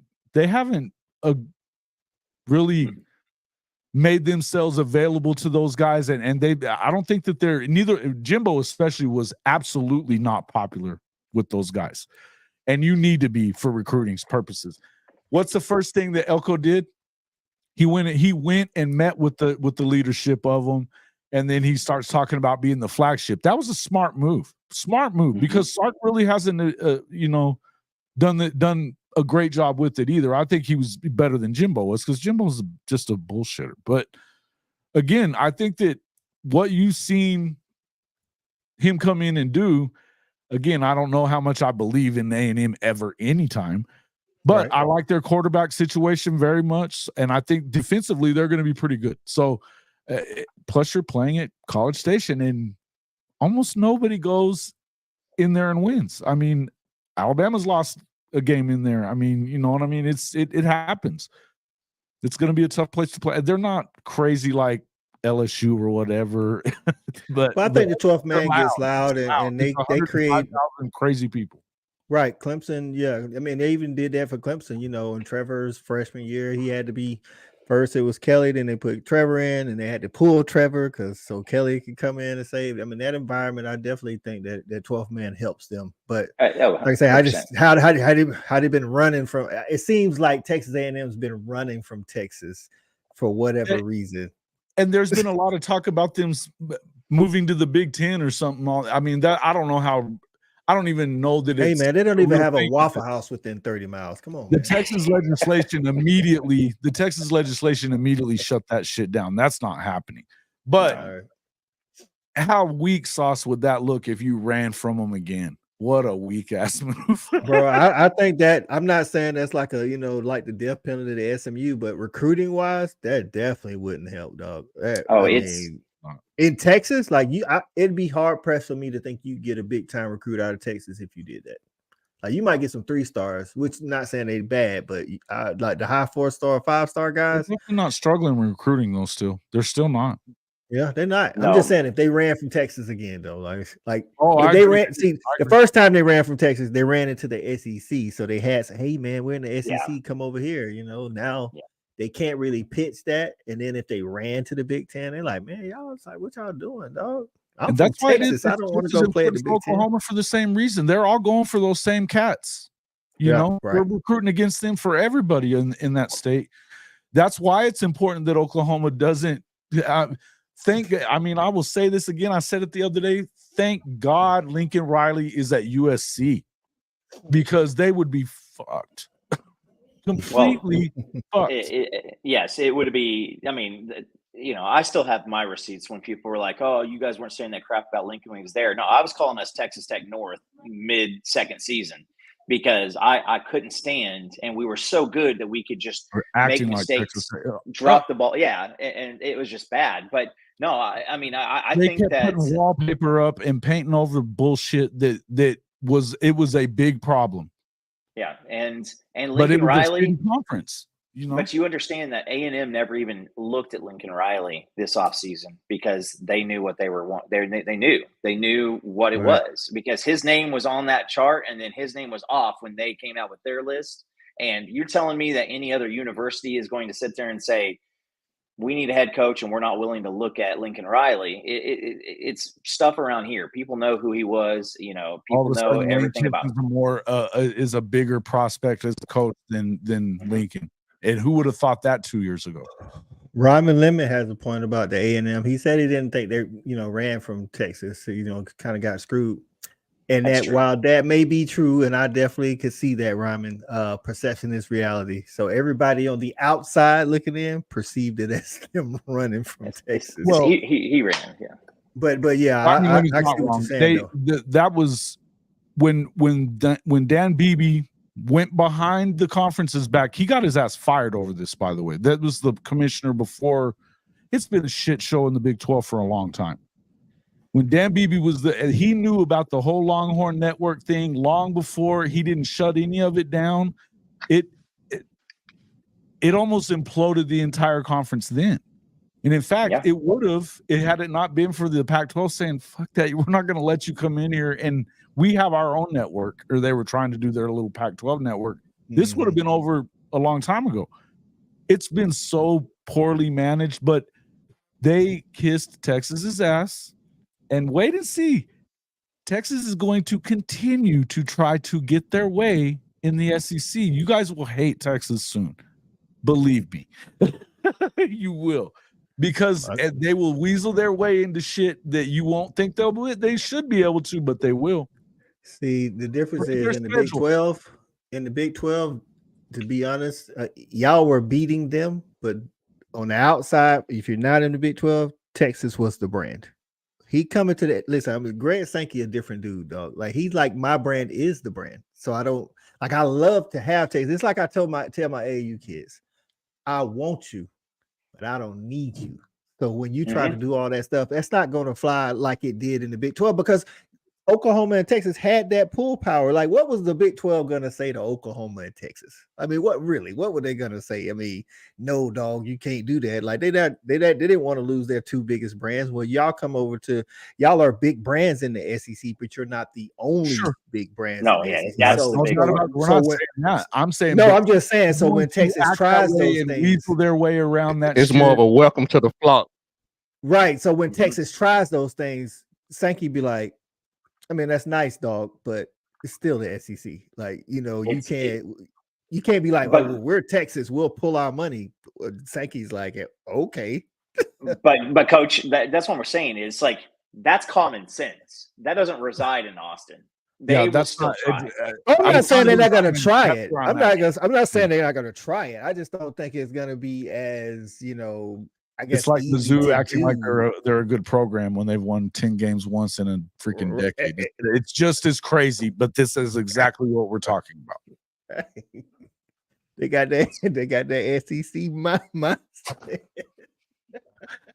They're gonna try to change the rules, no horns down and that shit. That's what Hank just threw down is the horns down penalty. I mean, it's listen, you're not supposed to do the Gator thing, and then like not in their face is what you're not supposed to do. Yeah, but you're not supposed to point in somebody's face either. It doesn't stop people from doing it though. No. It's going to be great. And that's throwing the horns down either. But Rodney Terry will go chase your team down.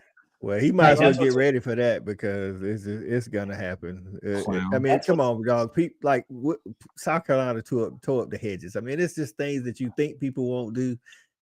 It's gonna be done. That's just this is the beauty of the SEC though, is that they're all fucking crazy and they will act the fool every weekend. It's I keep hearing about this neck stuff at LSU. I've never seen it. Never know what they're talking. I don't know what they're talking about, but it's wild. The band plays. It's a song. It's a song that the band plays, and it's crazy, man. That's how it. Whatever games you can go to on the road, I suggest you try to go because the atmosphere is. It's like Oklahoma has a big stadium. It's like playing in front of that many people every single week outside of going to Vandy and currently Mizzou. Give them a couple of years. It's Texas. I was just trying to look at the schedule because I was thinking, where's their first away game? Their first away game is in the SEC. So it's 1, 2, 3, 4, 5, 6, 7, 8 games in at Vandy. And so Vandy's going to get Vandy's going to be the first fans that are it's so it's at Vandy. While they won't be Rabbit fans, the tailgating scene in Nashville is nice. Oh, it's Nashville. It's Nashville, right? Yeah. This is they're giving them a nice little pillow to land on when they get to the SEC. Is what that too. I'm just saying, like Vandy's got like a little, that tailgate scene is. I didn't say that about the game. Yeah, the tailgate scene. You want to go tailgate in Vandy.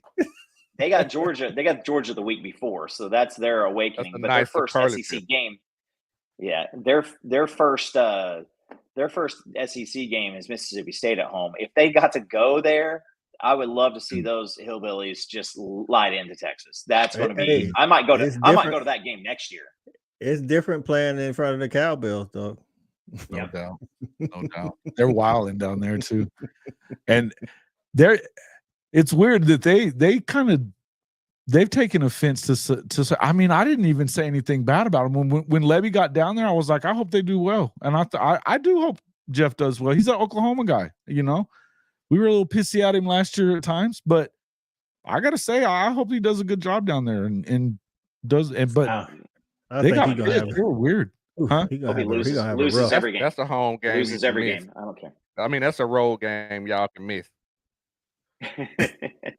Stark Vegas, yeah, I'm good on that. I've been to Stark Vegas before.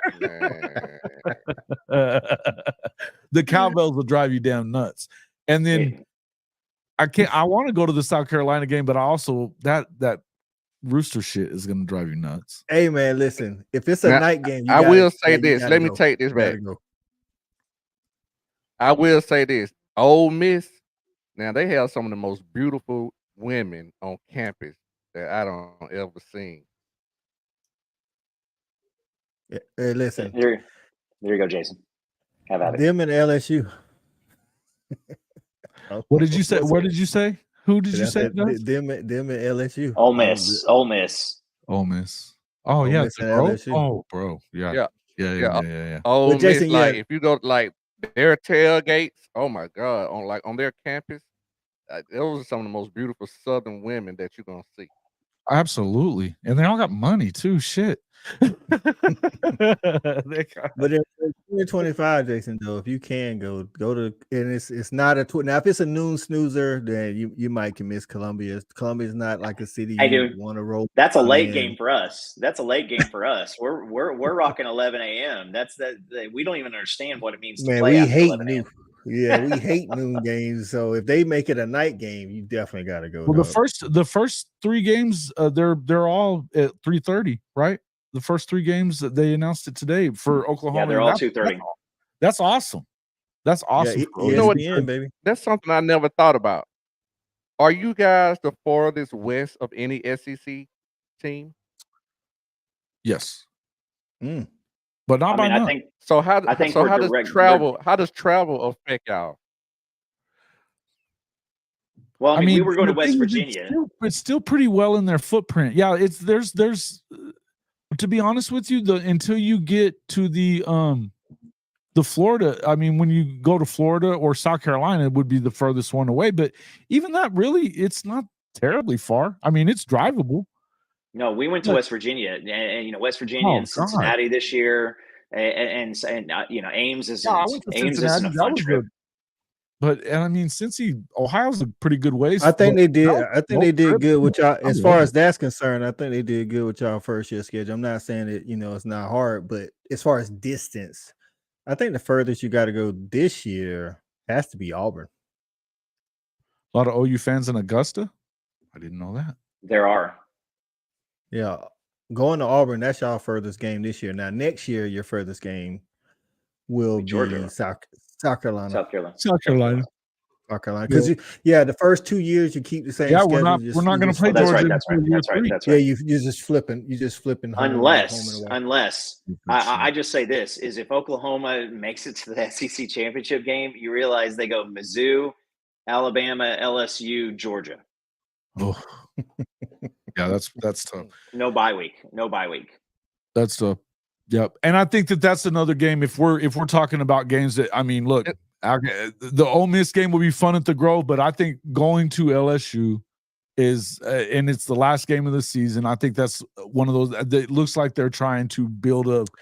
It looks like they're trying to set it up for a night game too, because they moved the Georgia Tech. They moved the Ole Miss, the Egg Bowl. They're both on Friday. The Egg Bowl used to be on Thanksgiving, but I think that they may be trying to set you guys up for a night game. I'm sure they are. And so that's the thing about the conference, man. It's a battle of attrition. Absolutely. Right? You know what I'm saying? Like that week in and week out. Oh. You've got those, but really, Oklahoma's the way it sets up. It's probably better than like there's a few of those times where you were talking about how some of these schools they're going to go and they're going to play. Well, Auburn, they've got to play Alabama, and then they got to turn around and or they play Oklahoma, and then they got to turn around and play Bama. Oklahoma, they've either got a bye week before their biggest. You got a bye week before Texas. And then you've got your other bye week is before you've got the main game that got the replacement for the Georgia game from last year, whatever the way that all worked itself out. That one's before Alabama, and then but then of course you got Bama, and then you close out with LSU. So that's going to be, but it's between the Missouri game and I think the other bye week is like right before Ole Miss, isn't it? The first bye for y'all is before Texas. The second one is after Mizzou, before Alabama. I think to Coop's earlier point, going to Auburn again, I don't think it's the first test out there. Again, I think Tennessee's the first test, but to Coop's point, I feel like because of the hype, the road in the SEC is not going to be. I think because of the hype, because it's the first SEC game, there's going to be a lot of emotions there. You know what I'm saying? And can you? Like a lot of times when you have that high of emotion, sometimes you be low, you can start slow, and you're playing at Auburn, where I feel like Auburn is, you saw my post on Twitter, it's one of the loudest stadiums in the SEC. And now, like you say, Peyton Thorne's not scaring anybody, but again, coming off of the emotional, whether it's right, whether it's a win or a loss, that's going to be a very emotional game for the Tennessee, and because of the hype, people are going to be really hyped up. And can you sustain that, level of intensity mentally going into Auburn, where they're going to be?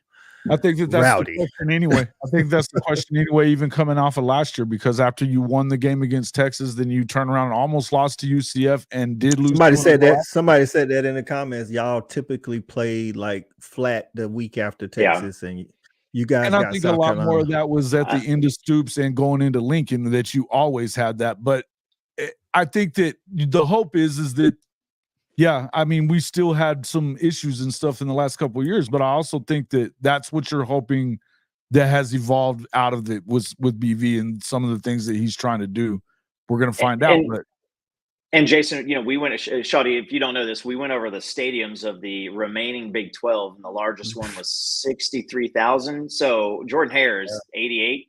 So, I mean, so you supplant a 45,000 stadium for Jordan Hare. And I mean, and so, yeah, I mean, it is, you leave, you're going somewhere new. And I mean, last time I think that those are some of the things that, as much as we believe in this team, that's it's going to battle test you, though. I think that by the end of the year, if you can you got to survive, get to 3, no more than 3 losses, you still got a shot at the playoff. And I think that's, if you can aim for 9-3, that's a good. What makes Jordan Hare. Go ahead. I'm sorry, guys. I think I have a delay, but I'm gonna tell you what I think makes Jordan Hare.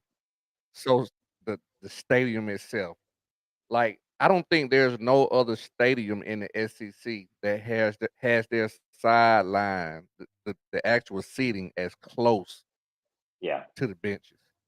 That's why it looks like Norman. It looks like Norman. It looks like Norman. That's what makes Norman, Gaylord Memorial is like, you're not too far. Like, dudes hit the brick wall when they run out of bounds all the time. Like it's right on top of it. But it's like that in Stillwater too. I mean, Stillwater.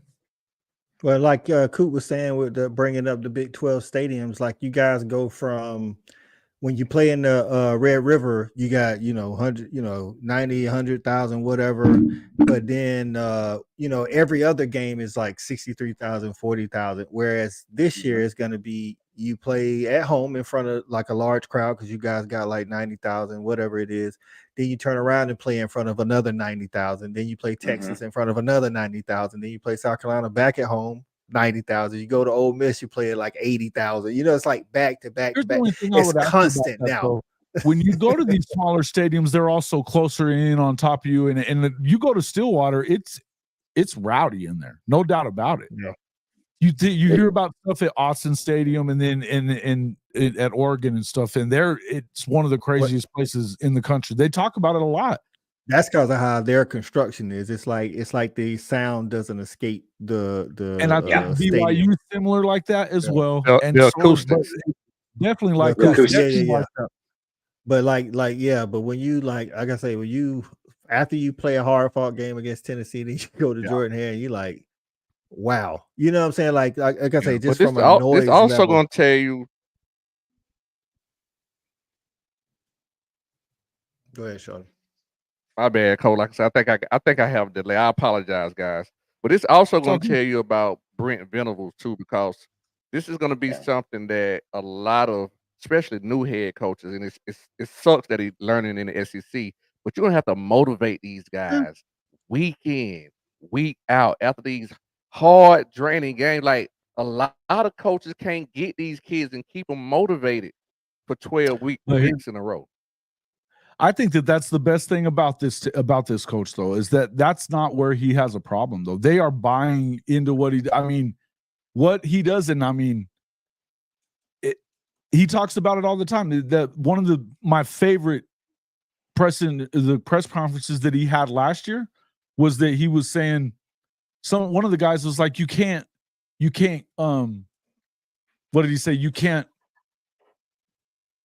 simulate what you're going to get in the game. He goes, what do you mean you can't? Yes, you can. You better be coaching it as hard as if it was in the Super Bowl if we're not doing that as coaches, motivation is like his strong suit, right? And he's the guy that, when the fans have come down on Levy or him or anything like that, he's like, yeah, that's what they're supposed to do. This is Oklahoma.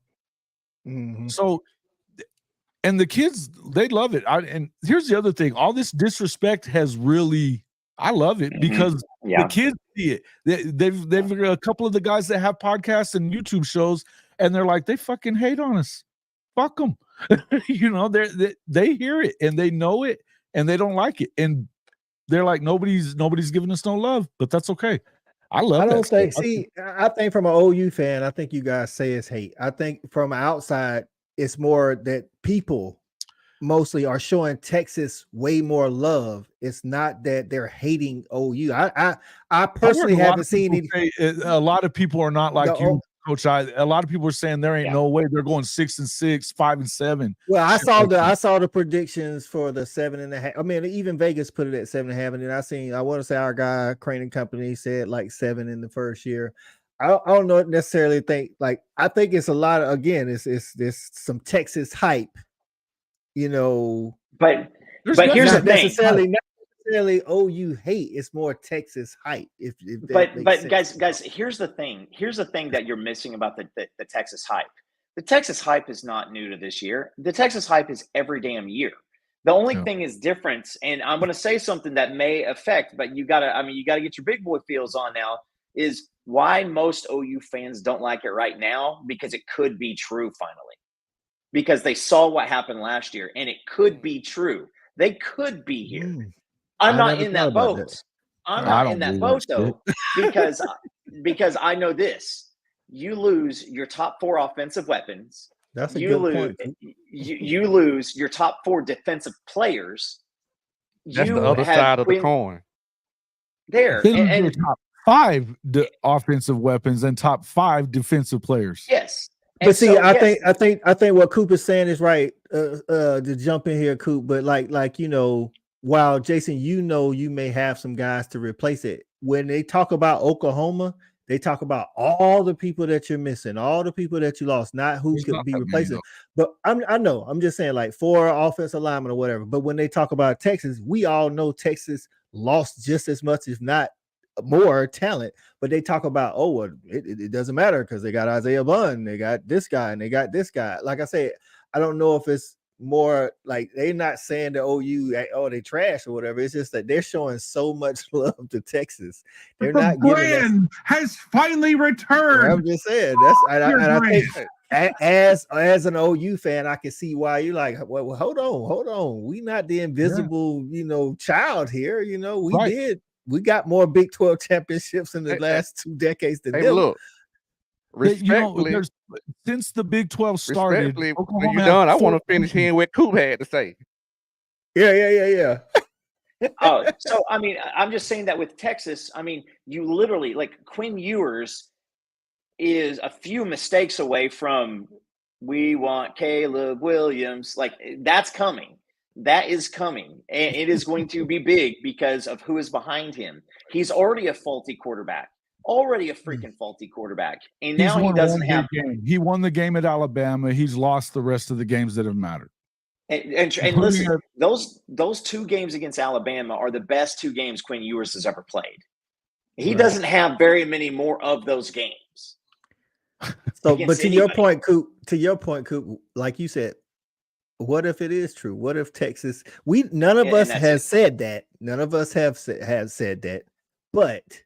On the other side of the coin, what if what you're saying is true? What if some fans, not necessarily ones here, but some OU fans are thinking like, what if Texas is back? I think that's what Texas OU fans are scared of. That's what a lot of them are. Absolutely are. Because that's something new to you guys. You know why they're scared of that? Because Switzer came out and said that shit last year that he didn't like it because it's going to be like playing Texas every week, he said.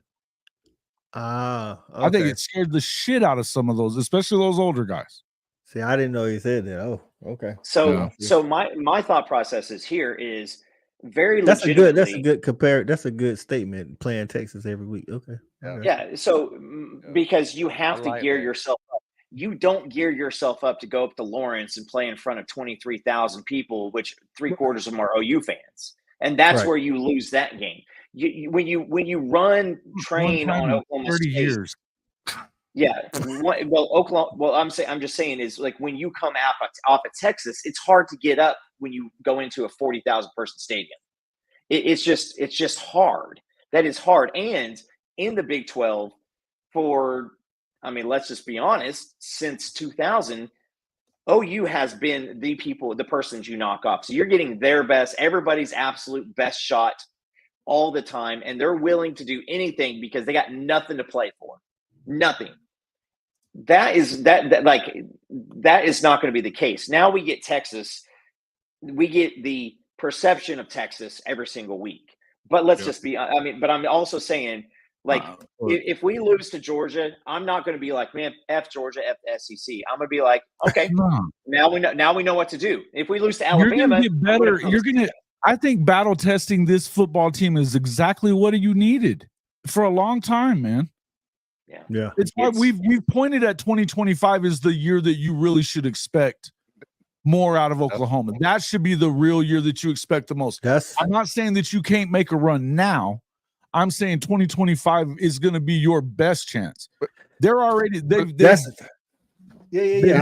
listen, y'all keep screaming 2025, but that's my whole point about this year. All what you thinking, you don't know, but this year is going to definitely let you know where your program is. Yes, and after this year, you might be thinking maybe 2026, 2027. You just don't know. You see what I'm saying? Or you could overachieve. I think that where they recruited and the depth that they have in the places that everybody says is where you have to win at. Oklahoma's ahead of Texas. Well, he's saying that 2024 could be better than you think it's going to be. I absolutely think 2024, or it could be not as good, but I think 2024, regardless, like unless like the bottom falls out, and I'm not saying you two, but I know there's gonna be some OU fans. If y'all go 8-4, they're gonna lose their mind. I'm like, that's not a bad year in your first year in the SEC with a freshman quarterback. I've tried to say that a little bit on the on this show quite a bit. That look, I don't think it's the end of the world if they do that, because I think that's progress, to be honest with you. But what I would tell you is that's not damn good and well that there's Georgia fans that would say the same shit if it was the same way flipped around, right?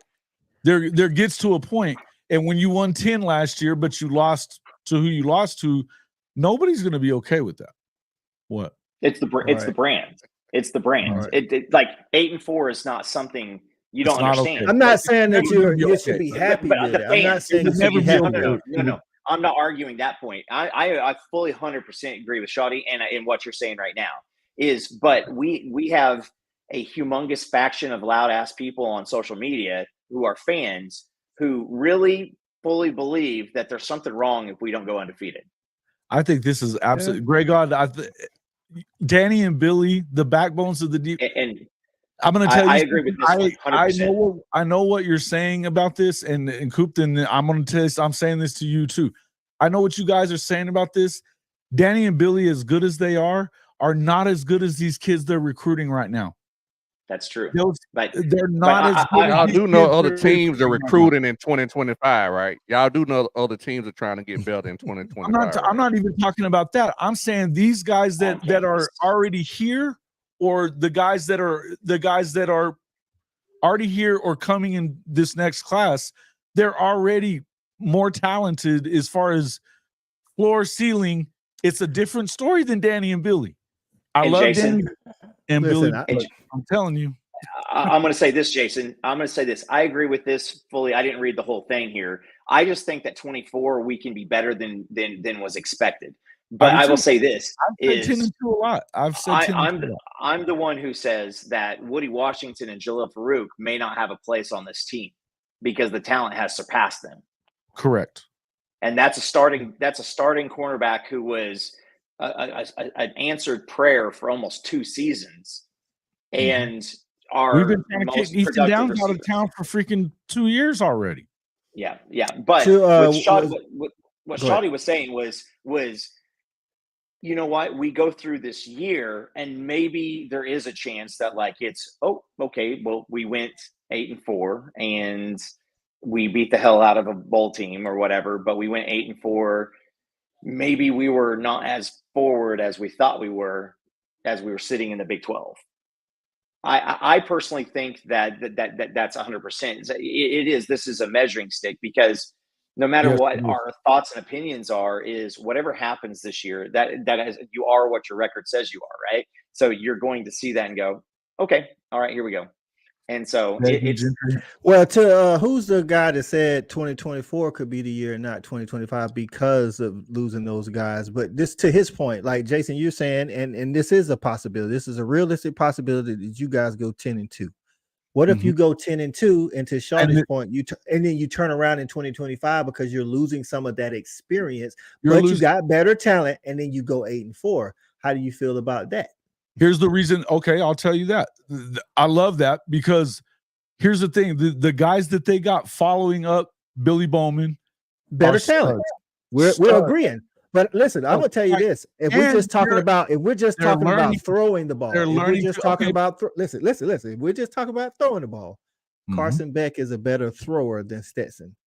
But that's not what I'm saying. I get what I know what you mean. So that's what I'm saying. You're saying the talent coming behind him is better, but that doesn't make up for the experience or things that Danny and Billy could do. So I could see you guys going 10-2 this year, and then possibly 8-4 in 20. The reason that an experience is so important right now is because of the fact that you don't have any experience. What they want to do and what they're trying to do, and guys, everybody in there that's saying that they're the leaders of the team. No shit, we know that. It's important today. Next year, will it be as important? I would hope not, because you know what? They should be soaking up from these guys. If they're such leaders, they're teaching them. And look, what is Billy Bowman doing? He's doing film sessions on his own with all the safeties. The same with Danny. He's holding that linebacker room accountable. Your job, and what does BV say every time he hits the podium? Our job is to recruit guys that are going to take your job away. Right. So if this thing is working like it should be, and he's the guy for the job, then you don't worry about losing Billy Bowman and Danny Stutzman. That's why, because you've got better talent and they've learned from those guys. This year, it would be a bad thing if they weren't there, even though those guys are there. Next year, I don't think it's a big deal, because I think that they should have soaked it up. And look, this is how defenses, how do they get better every year? You might have a little bit of a drop off, but it didn't much of one at Georgia, right? Well, it depends on like to be honest with you, it's from if you think about it, in 2021, we was like compared to whoever you want to compare us to as far as the great. 2022, we were good. We were really good in defense. We wasn't 2021, but we was really, really good. Last year, we was like in the bottom third of the country in red zone defense. Right. And while we were good, we were good at not letting you get to the red zone. That's what the key was. But I'm just saying, even at Georgia, with the talent that we've had, there's still been some people where I'm not saying it's one game in 3 years, bro. I don't want to hear that shit. I don't want to hear that shit. So again, this is where I'm saying, I'm telling you now, who's more talented in the linebacker room than Danny? Lewis Carter? Samuel Omosigho? I think it's a move. See, I only know Danny. I don't know those other two guys. Yeah, so I mean, top 100 guys, Danny wasn't that dude. I'm sorry, he just wasn't. And I love him, and I think he's been one of the greats. He's going to leave his mark here, and he might win the damn Butkus Award. But if his job is to get these other guys ready, and he knows that, does he not, Coop? Yeah, I mean, back me up on this. I'm behind you. You're here, not Danny level right now. Next year, Grey God, pay attention to what we're saying. I'm not saying. I said this year it's so important that Danny and Billy are here because they need their leadership this year. Next year, those guys are a year older and learned a year more of shit from Danny and Billy. I think Coop's earlier statement is ringing true in these statements. People are kind of like subconsciously afraid that it's not gonna be the way that they want it to be. They want to. Hey, look, Coop, everybody, that one, Coop. That was a great point, man. 24 I had to give Coop credit for that one. Coop hit that. You gotta snip that one, dog, and then put it out there. And you know what is. Please don't snip it, because people don't ever like dig into shit and they just be like, "Oh, that's some bitch." I mean, people already taking shots at me because this all the time. People already. So I don't know if you guys know, my Twitter got hacked. I had to start a new one like a month ago, and so some dude came after me. He was like, "Who the hell is this guy? Like, he only has 86 followers." And I was like, "Man, I'm not even going to spend time on responding to your dumbass." So, but yeah, no, it's so. I do. I think that there is a fear, and there is. That's what the Texas thing is, and it's not. Was kidnapped. Yeah, and so I know the Cowboys was kidnapped. That was positive. It was almost positive. He doesn't ever say anything positive. But no, I'm just saying that, like, I don't think that like Oklahoma fans are scared of Texas being back. I just think that we were king of the hill for so long. We don't want anybody else up there.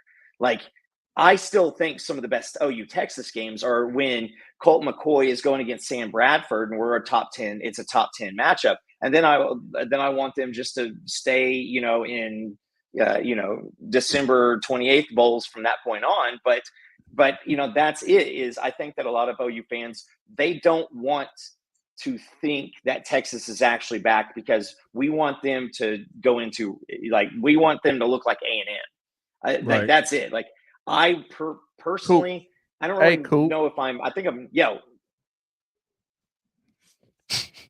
I to your point, just to agree with you, I think it's that, but I also think it comes down to just sheer competition. You coming into a new conference, and how can Texas be better than us coming into the new conference? They're not, but yes, absolutely. That's the fear because of the fact that 2 years ago you did get ran without your quarterback. You came back and won last year, but everybody's still giving all the love to Texas. Right. And that's what I was saying. They're giving Texas a lot of love. No, I absolutely agree with this entire sentiment. This stuff right here that Gregor is saying, he doesn't want to hear about 2025. Doesn't want to hear it. They will be better in 2025 than they are in 2024. If they go 10-2 or 11-1 and win the whole damn thing, they're still going to be better in 2025, bro. That's true. But here's another thing: is there's another faction. There's people who are scared that Texas might actually be getting good again. But then there's another group of people that realize what Texas actually is, and it's infuriating to go, what are you guys looking at? Like, we don't understand what you're seeing. Like, you can't sit there and show every single effing Texas highlight from last year is a dude that's no longer there. Right.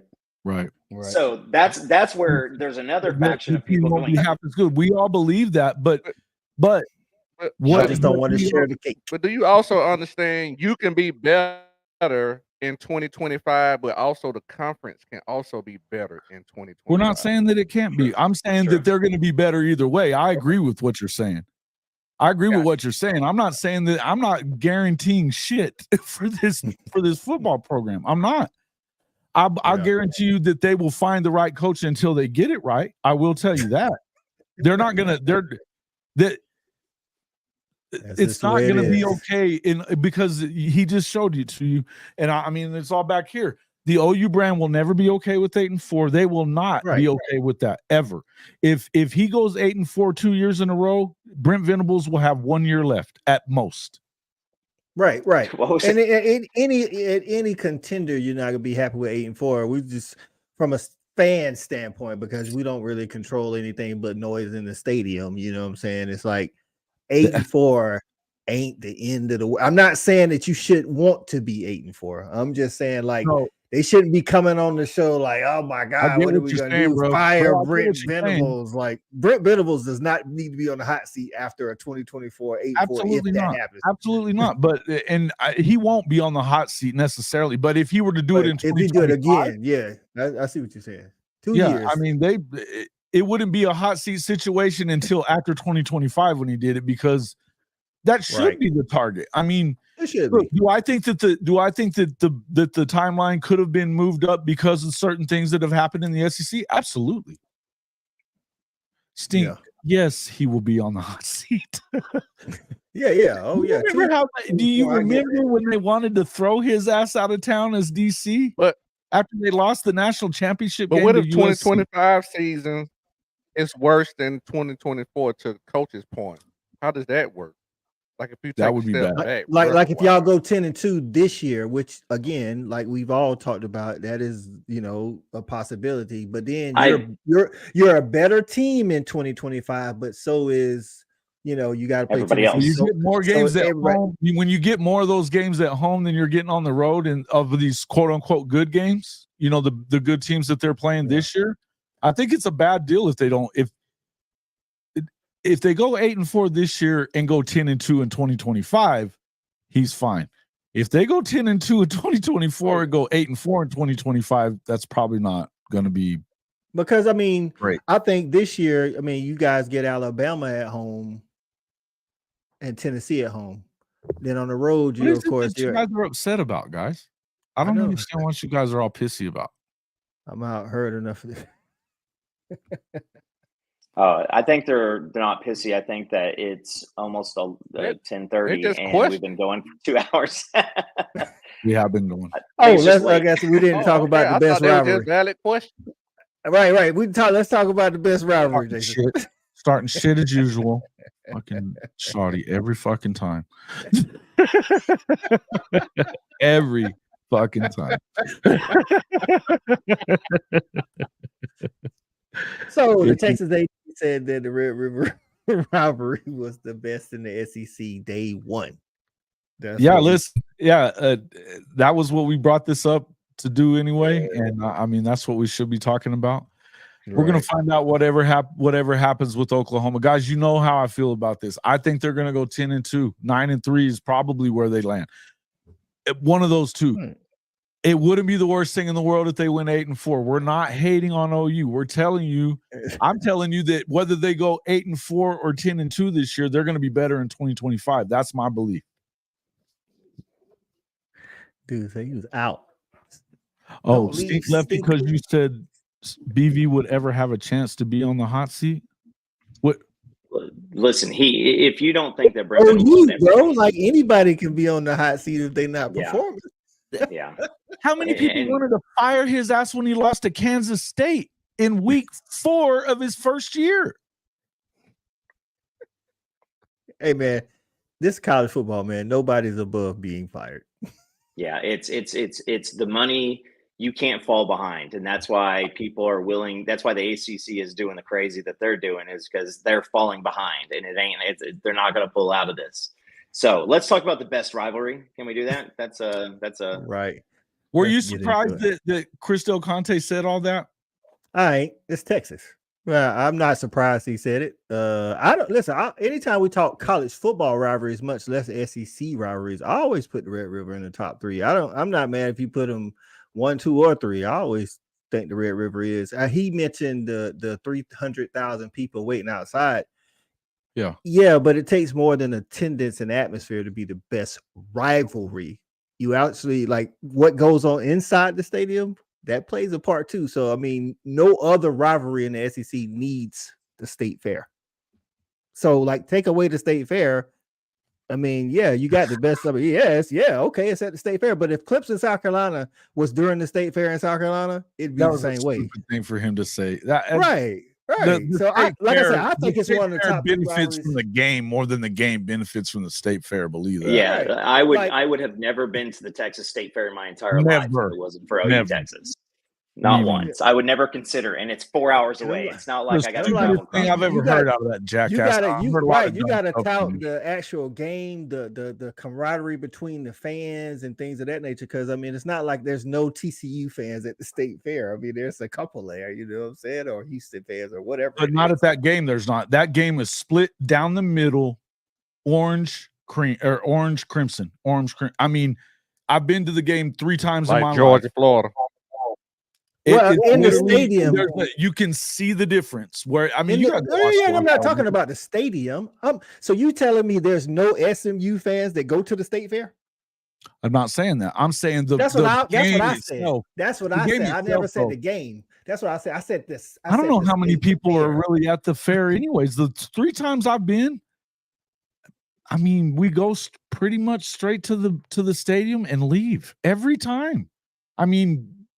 Not according to Texas AD. There's people just standing. That's what I said. I thought that was a stupid thing for Del Conte to say, was that part. Because to me, the game supports the reason why they keep wanting to sign it and they pay a lot of money to Oklahoma and Texas to do it there is because of the fact that otherwise nobody would give a shit. And that place is in a terrible neighborhood. A terrible neighborhood. I think the Iron Bowl, I think it's I don't know. Like I say, the 3 that I always have in college football is always Ohio State, Michigan, Red River, and the Iron Bowl. Yeah, I don't know if you come in, like I say, I get that they definitely have more people on the outside and all that, but I don't know if they come in and like supplant the Iron Hey, Bowl. why do we have to say that one is better than the other? Right. That's my question. That was my thing when I heard it on TV. I'm like, why we just can't say it's just as good, or we just got some great rivalries? Because I mean, if you ain't never been to the cocktail party, different experience. That's like that tier 2. I want to go to all of them. I want to go see all of these damn games. I'm gonna be honest with you. I'll be honest with you. Go to the Egg Bowl. Go to the Egg Bowl. Absolutely. Like, they may not be good teams, but the rivalry, they hate each other. I'll tell you another one that's like that. The Holy War, and it's staying in the Big 12. Right. Now that they've got Utah and BYU. Bro, whoa. You don't. Hey, listen, Coach Shawty, you don't understand. I have people hopping in my mentions all the time, Utah fans, saying like, "Don't worry, the new daddy's coming. We'll whip up on everybody's ass." Once we get there, especially BYU. And like the Utah fans are coming in thinking they're going to be the new Oklahoma. And the only thing they can think of outside of that is Utah, BYU. They hate each other. Dog, I'm a college football fan. The Holy War is definitely top 5, though. Like, for sure. Well, is it though? Because I got to tell you, I mean, so. Army, Navy is big. The Iron Bowl, the game, the Red River, the cocktail shootout, and Army Navy. That I don't know that you can get. I mean, I think that and then what about the backyard brawl? They hate the shit out of each other too. Here's what I would tell everybody: this is a regional thing. Out here, there ain't nothing bigger. There is nothing bigger in this part of the country that we live in than Texas, Oklahoma, and that includes the Texas Bowl. Yeah. Well, as far as the Iron Bowl is concerned, hey man, it's a dude that died in jail because he was in jail for poisoning some trees because of the rivalry, dog. Again, like, that's crazy. But Brinsky said it's not up for debate. It is absolutely up for debate, Brinsky. Right. Because it depends on where the hell you live, and you know what, you can whatever metric suits you the most is fine. But I can come up with one to combat every fucking thing you say. I guarantee it. Y'all ain't never poisoned no trees. Y'all ain't never listen. No trees. And I'm pretty sure they've put people in that Red River before. Yeah. So Sharpshooter says it. FSU Miami. That's one No. Ask any Florida State fan. They don't like Miami, but they hate Florida. I'm telling you, I did a video on this, and they just came from me like, nah, it ain't like that with Miami. It's like we don't like them. But they wouldn't piss on Florida if they was on fire. Like, they hate. They all hate each other. Yeah. That's Florida State is a bigger rivalry than Florida State Miami. Okie Light, fuck them too. You know what I mean? I get it, but it's. I pity them. I don't even hate them. I just pity them. Like, it's just they talk too much shit. They're like Missouri right now. They don't ever shut the fuck up. It's the fans. Listen, it's college football, baby.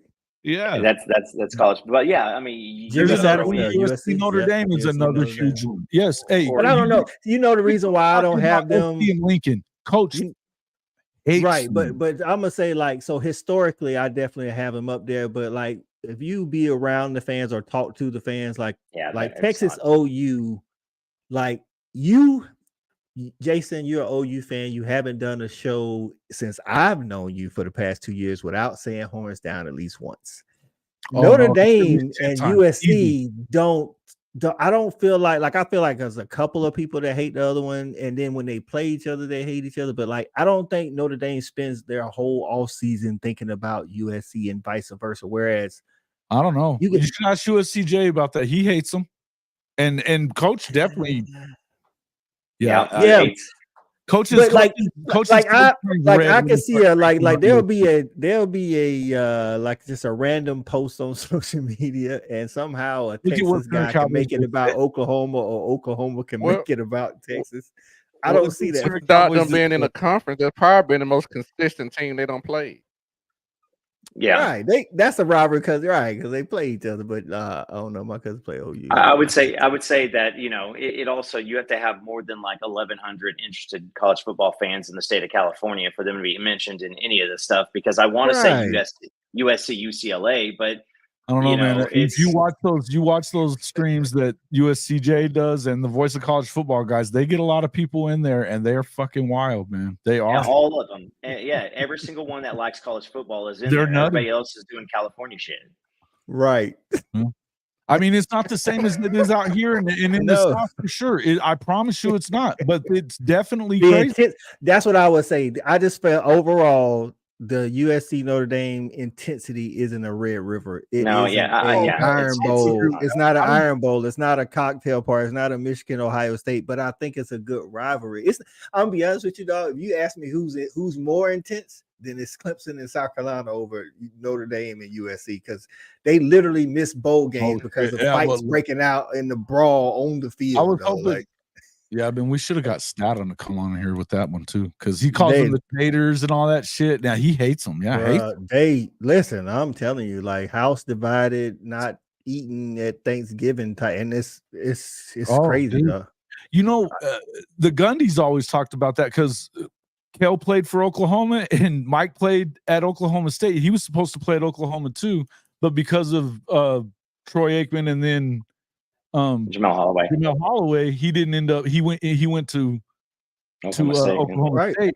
But they talked about Thanksgivings where they would fucking have fist fights at the table. We heard it from our guy Seawalt, Clemson fan, and his brother is a South Carolina fan, and he's like, they just don't talk about it at Thanksgiving. They just don't talk about it. You know what I'm saying? That's most of my family are. That's the best way to go. Just don't talk about it. Said Cowboy said he got into it with his cousin. That's awesome, bro.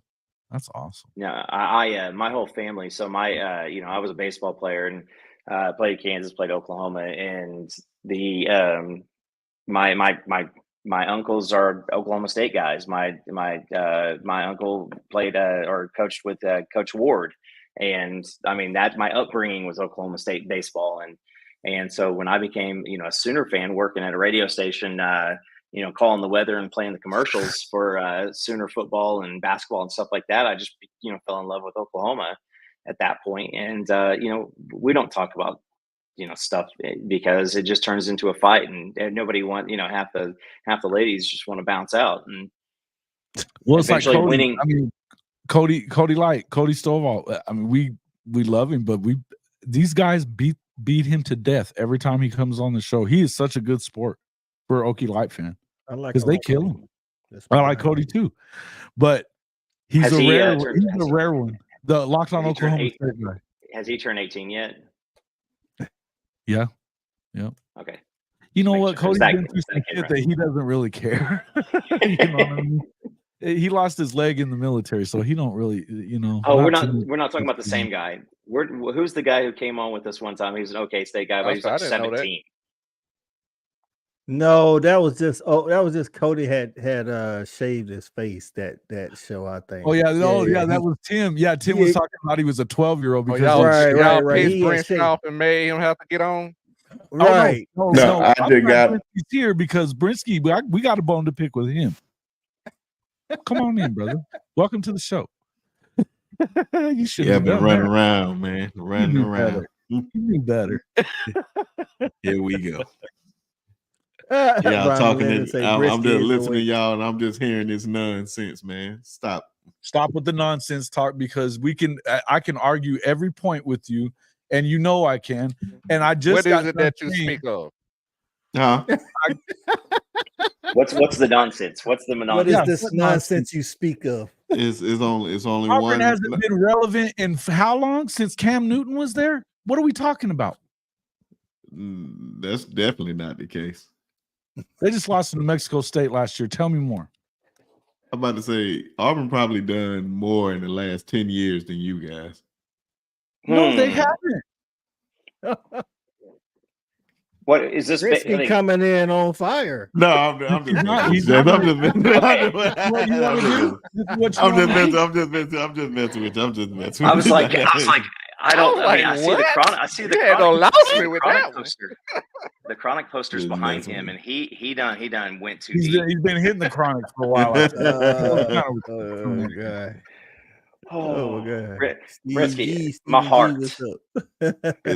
my heart's going. But y'all know what's number one rivalry, man. Come on, man. We if you talking about Auburn Auburn ain't been relevant. Okay. If you want to say Auburn hasn't been relevant, okay.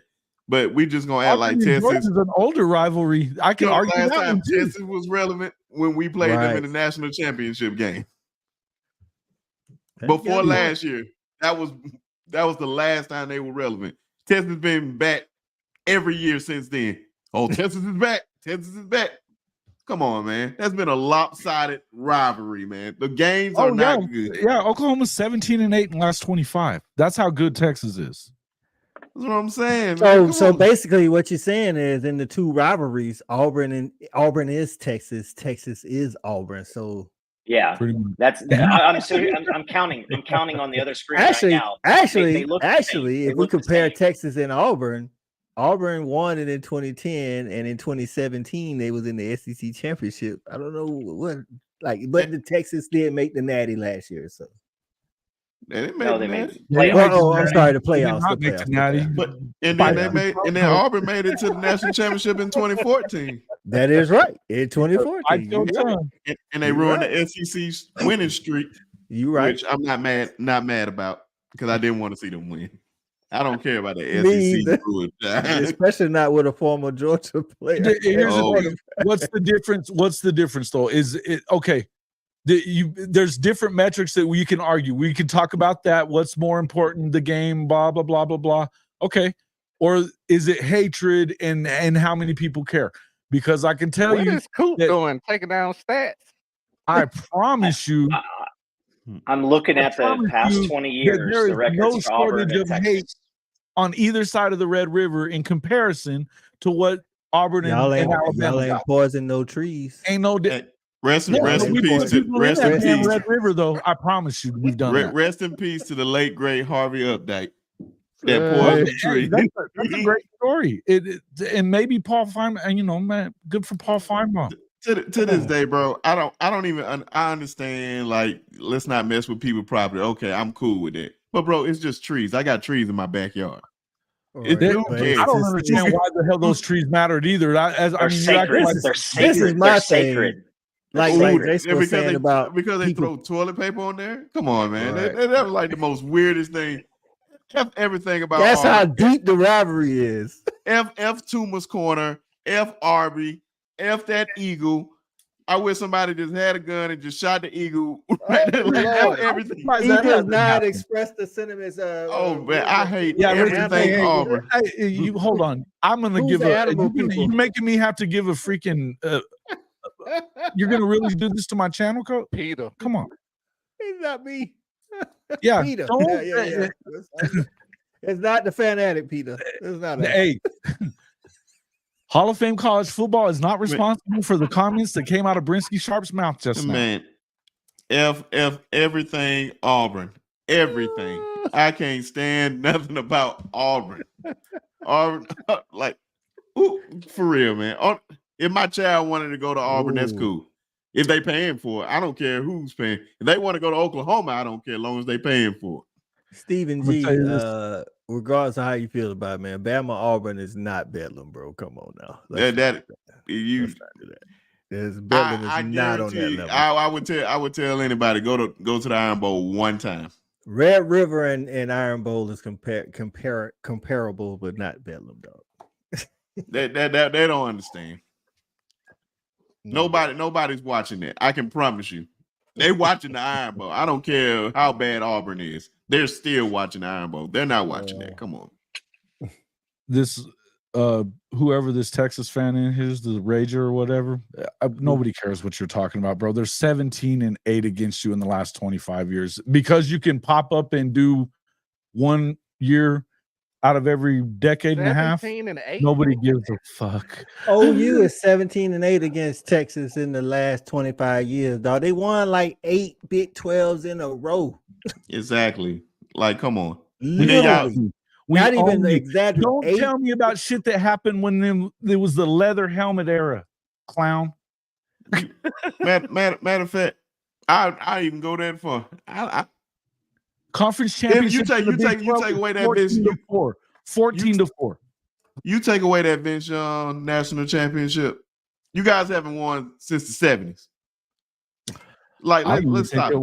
When was their last national title before then? The 70s. The 70s. Probably like the early 70s. Hey, late 60s. Late 60s. Because we was having an argument about it. Oh, I don't know. That's the only reason I would remember that. Well, you know my boy on my channel, man, the Haven, he a big Texas guy.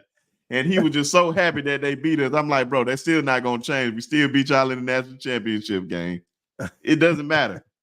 Whew, we don't know nothing about not having no championship for 30 years, bro. Yeah, 40. I said 30. Yeah, hey, I'm gonna continue. I like Curry, man. Curry, man, guy. When they pop, you notice I said 30 instead of 40. Bro. Yeah, I know. That's why I couldn't let you get away with that one. It's almost like, hey, we made up for it back to back. Oh yeah, it's like these Big Ten schools though that talk about their freaking, they win. What, it's 3 national championships in the last 60 years, and they act like they're the same as any of the teams in the SEC. Oh man, what are we talking about? Don't even get me started. I want to know what Coop in the kitchen cooking, man. Y'all don't look. He in there cooking, man. Y'all see Coop lighting it up. Y'all ready? You've been looking up the last 20 years of rivalry between Red River and the Iron Bowl.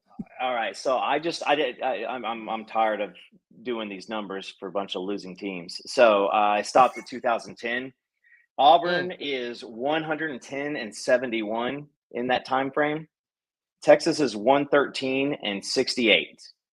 They have 3 games difference. Auburn is Texas. Texas is 3. Auburn.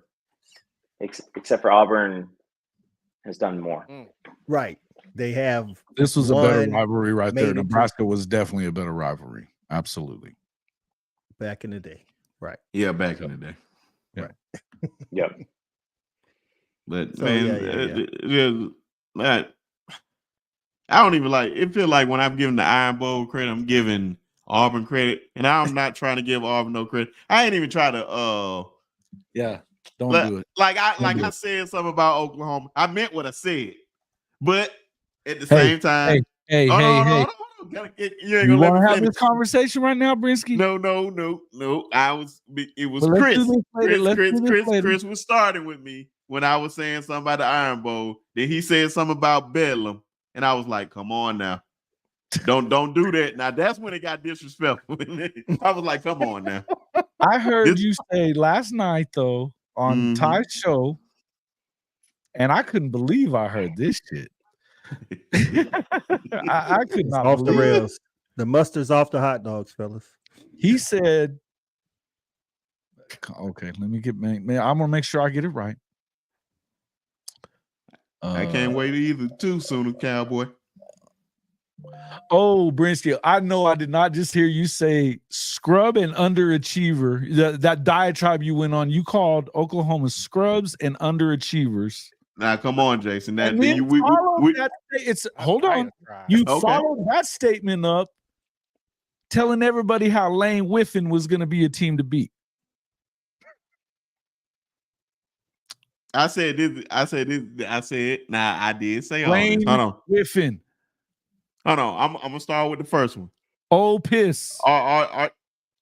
Jason, can you admit that you guys have underachieved?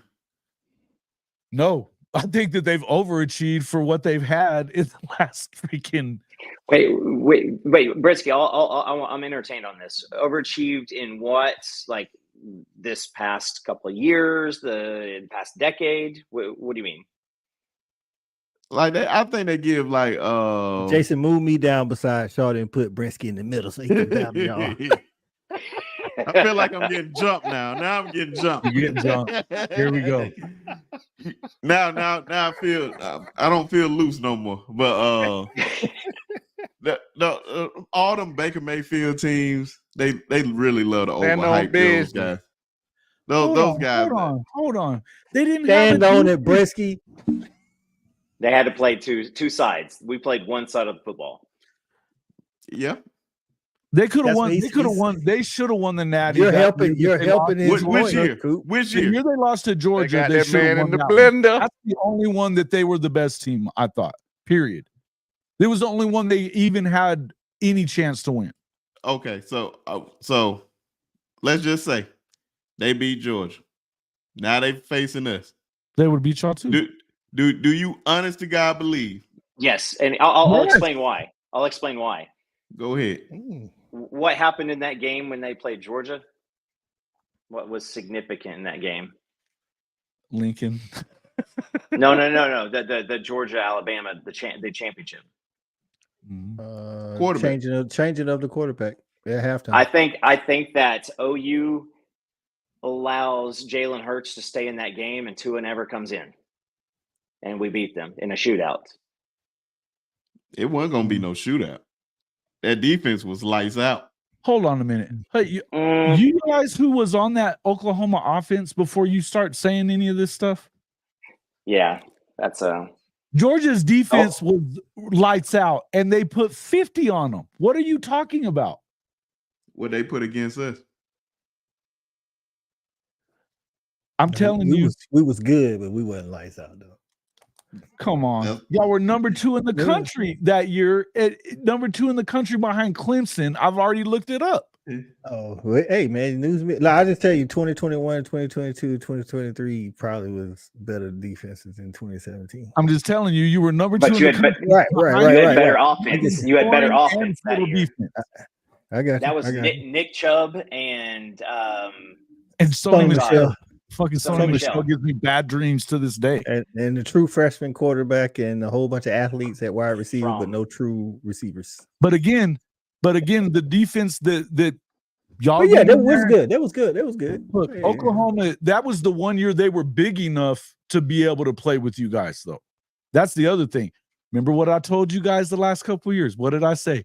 They got smaller and weaker and softer every year that Lincoln was there. I'm trying to remember.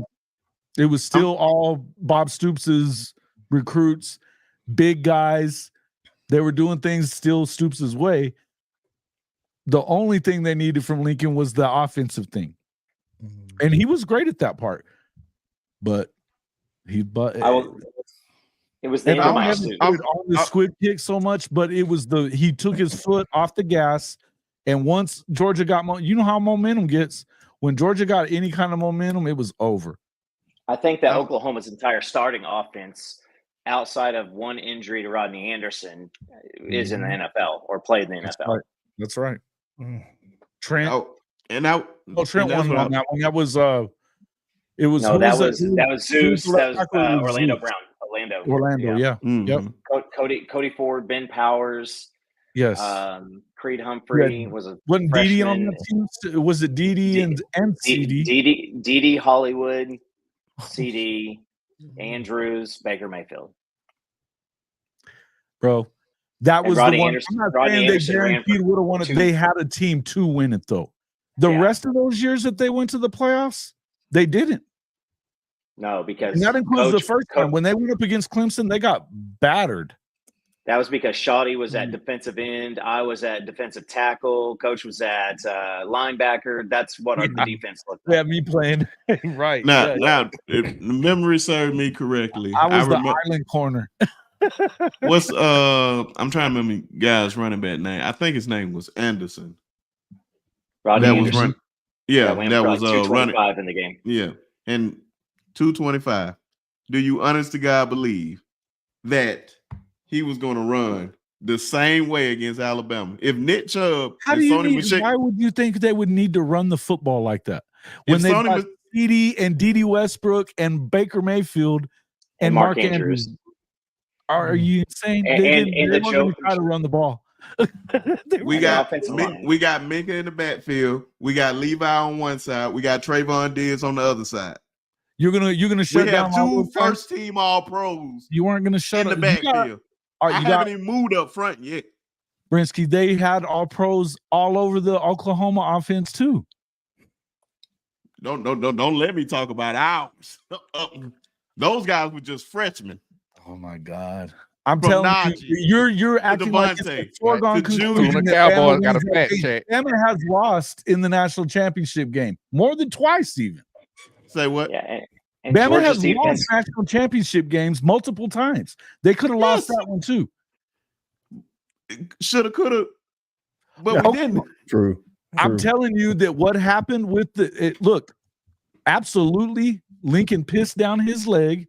And they lost it. I'm not making excuses. I'm telling you, That was the one year they had the talent to win it all. Georgia was not in the game until they let them back in the game. And hold on a second. I'm looking at a stat here. So the game leaders on offense for Alabama in the national championship game against Before we go there, yes, he took his foot off the gas. He made a bad decision, but y'all didn't let us back in the game. Y'all just couldn't stop our offense. Oh, that's true. where I was going to go to. It I would have never mattered if he would have done the right thing. It would have never mattered. Y'all didn't. Y'all were not going to stop. I'm just saying, y'all wouldn't let them. We stopped him for the first half. What did they do in the first half? No, y'all didn't, dog. No, y'all did not stop him in the first half. We had more rushing yards than y'all, by the way. At the half. What was the score at the half, Coach? It was because y'all was 20. Because y'all was scoring. Y'all scored a lot in the first half, so they stopped running the ball. Just because you outscore us, just because you outscore us doesn't mean you was. Coach, I was going to say, I remember exactly what happened too, just like you do. The momentum was definitely in the favor of Oklahoma. I didn't say it wasn't in the favor of y'all. I didn't say that. When you let your foot off the gas, it's not a jamboree. You don't play 2 quarters. Right, you play 4 quarters, dog. Or sometimes overtime, dog. Listen, I get it. I'm telling you that when you take your foot off the gas, you get beat. I know that. I understand that. When you have that opportunity, there's no reason why you should ever do a squib kick, and why that was so dumb. But I'm not even blaming it on. I'm just saying there was multiple things that he did that if you don't do one of them, you win the game. By the way, I'm going to give you guys credit. When you take away a negative for your team, you have to take away a negative for the other team as well. You can't just take away a negative for your team and say, okay, we take away this negative, then this is how it's going to go. The law of averages balances out. If you take away a negative for Oklahoma, you have to take away a negative for Georgia. So it's like, I'm with you. They lost. They got beat. I'm just all I was saying. I'm not even saying that I'm not saying they got screwed. I said they have the team to win the whole thing that year. They could have won it just as easily as you guys could have won it, and you guys were. Which is to Brisky's point of underachieving. That's what I'm saying. That's all I'm saying. One time. But y'all made it to the playoffs, and y'all had the number one. Y'all had 3 Heisman winners and 3 like number 1 picks or whatever, and y'all still. And that was the only time that we were big enough to match up with Georgia or Bama or LSU or Clemson. That was the only time. And I'll just run into this too. Is I mean the LSU year, it didn't matter. Like that team overachieved. We didn't underachieve. We shouldn't have been there. I would give y'all that. I wasn't even talking about that one. Now that was a buzzsaw, and that was Mario Cristobal bagging his ass off at Oregon and not getting into that one. Yeah. It was that was a team that probably shouldn't have been there, because I mean, when we had Brendan Rayleigh Hiles or Bookie on the field ever, and if you ever watched highlights of that, you'll learn who our safety was. His name was Justin Broyles, and he's still chasing Justin Jefferson. So it was just. I want to correct the stat earlier, y'all. We might have total defense. We might have been ranked higher than Alabama, but to Bresky's point, he said y'all wasn't gonna run on them. They were the number 1 rushing defense. We were the number 20 rushing defense in 2017. That's all I'm saying. And total and scoring defense is what I was saying. Right. But, we like total and scoring. We might have been, but he was saying that y'all wouldn't have ran for the 242 that we allowed y'all to run for. But I will say this. So like I said, I'm looking at the stats right now. Like Tua threw for 166 yards. Najee Harris, 64 yards. Devontae Smith was the leading receiver for 41 yards. And Georgia outperformed Alabama on offense in that game. It was just turnovers from a lot of that stuff. We didn't do nothing in the first half. A lot of that stuff came in the second half. Well, right, Georgia. That's why Tua didn't have a lot of yards, because Tua didn't come into the third quarter. Tua didn't come into a halftime. He got his because we had Jalen on lock because it's not a jamboree. You don't play 2 quarters. Right. We could stop his. That's what Brisky is saying. While Georgia was able to corral Jalen Hurts you guys probably wouldn't have been, because we saw what Nick and Sony was doing on the defense. I mean, and Jalen was a great runner. I don't know. The whole point that we're trying to make, though, is that that's is why I can say just what Sooner Cowboys is saying. Thank God Lincoln Riley is at USC. Well, that too. They were never going to get to where, if they're going to win a national championship, it'll be because of BV and who they're recruiting and being. They're going to have the guys that can play that. The secondary and on the D line, that's what you got to do. Okay. Every level of defense. Let me ask you this one thing. Since we on this topic, I said y'all underachieved. I want to see will you be honest. Now, I have never asked an Oklahoma fan this, and I want you to be honest today. In 2004, when you guys played in the national championship game against USC, did you guys deserve to be there, or Auburn deserved to be there? That was Cardell. That was Cardell and Ronnie Brown. That was Cardell and Ronnie Brown, right? Cadillac. Yep. Mm-hmm. They shared the championship. That's when they won the SEC. Hey, I just think this. I think that game snowballed. OU absolutely collapsed in that game. But I think that USC is like Cowboys. I think that there's plenty of reason to say that they should have. The BCS fucked that up, not Oklahoma. You know. Yeah. I would just say that USC team. I mean, that's like that LSU team. That was just an all-timer. And, I believe that we were either up or we were tied. And then we forced a 3-and-out. And it was right in front of me. I was sitting there, and Mark Bradley went back and touched a punt ill-advisedly, and they took the ball at the 2-yard line. I was at that game. I was at that game covering it. Yeah, an avalanche. That's the biggest avalanche game I've ever seen in college football. Yeah. Yeah, and you know how it does happen like that, particularly with these defenses. You have something that happens like the LSU year, the year that LSU won it. When they beat Oklahoma. Oklahoma probably shouldn't have been in that championship game either. They got their ass handed to them in the Big 12 championship game by Kansas State. I'm about to rub some salt in. Lincoln Riley worst call in the Georgia game was the squib kick right before halftime. Yeah, that's what they were talking about. Yeah, that's what they were talking about. Shit ever. I want to kill or the 4th and 1. You give Baker the ball on a 4th and 1 to make somebody said that a second ago too. How do you not give the ball on 4th and 1 to Baker right there? They gave it to a guy who had the ball. He was like 120 pounds.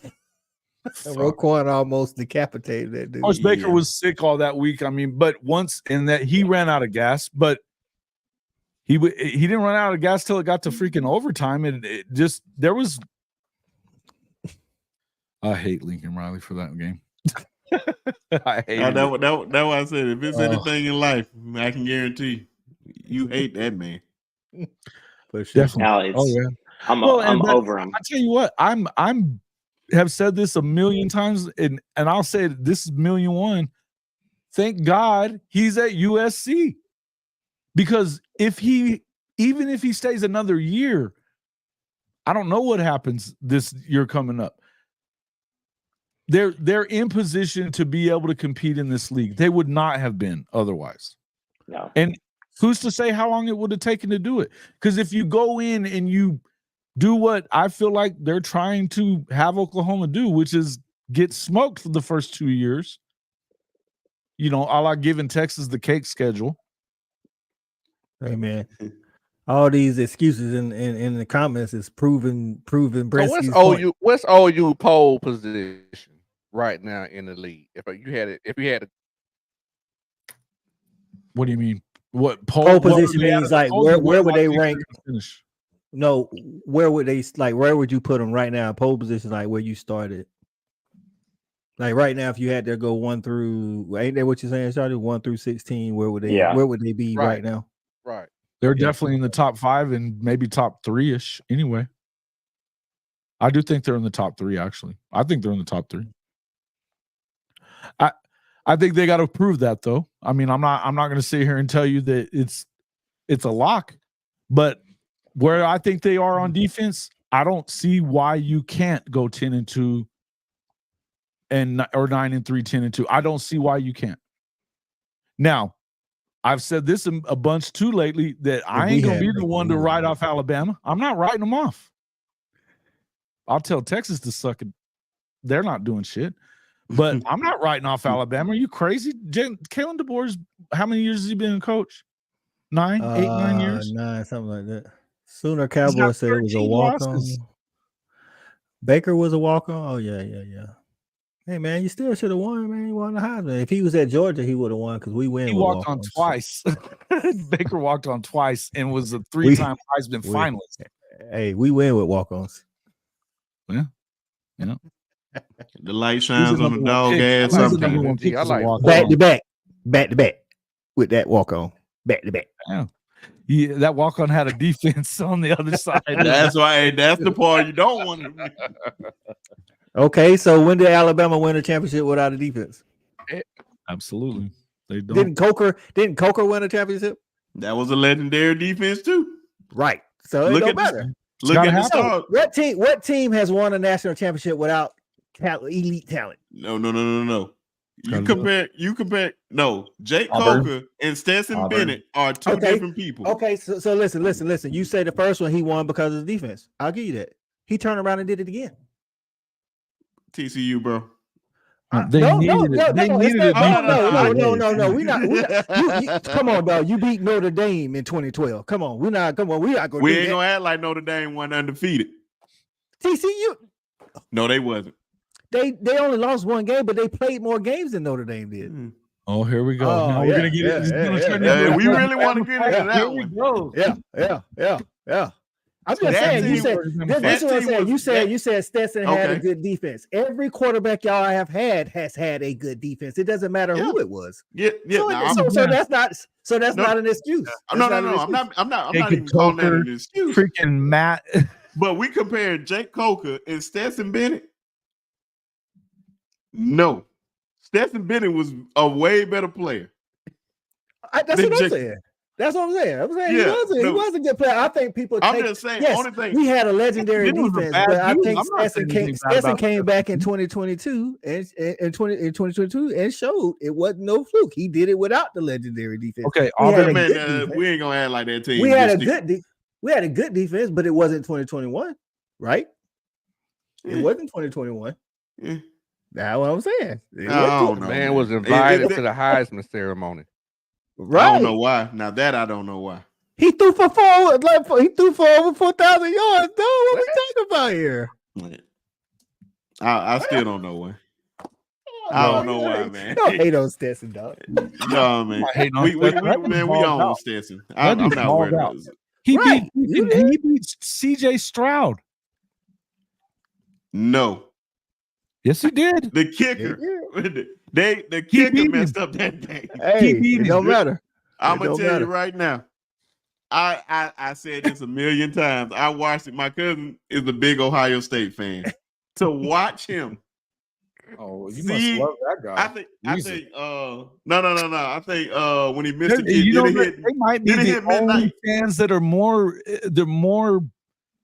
annoying than like Okie Light or Texas fans. They might be the only ones. Ohio State fans. Ohio State. Yeah. Oh God. Oh my God. I thought he was about to cry. Fans are awful. But I already told Georgia. I have never told nobody, congratulations, you're national champs. That was the national championship game that night. Whoever played TCU was going to destroy them.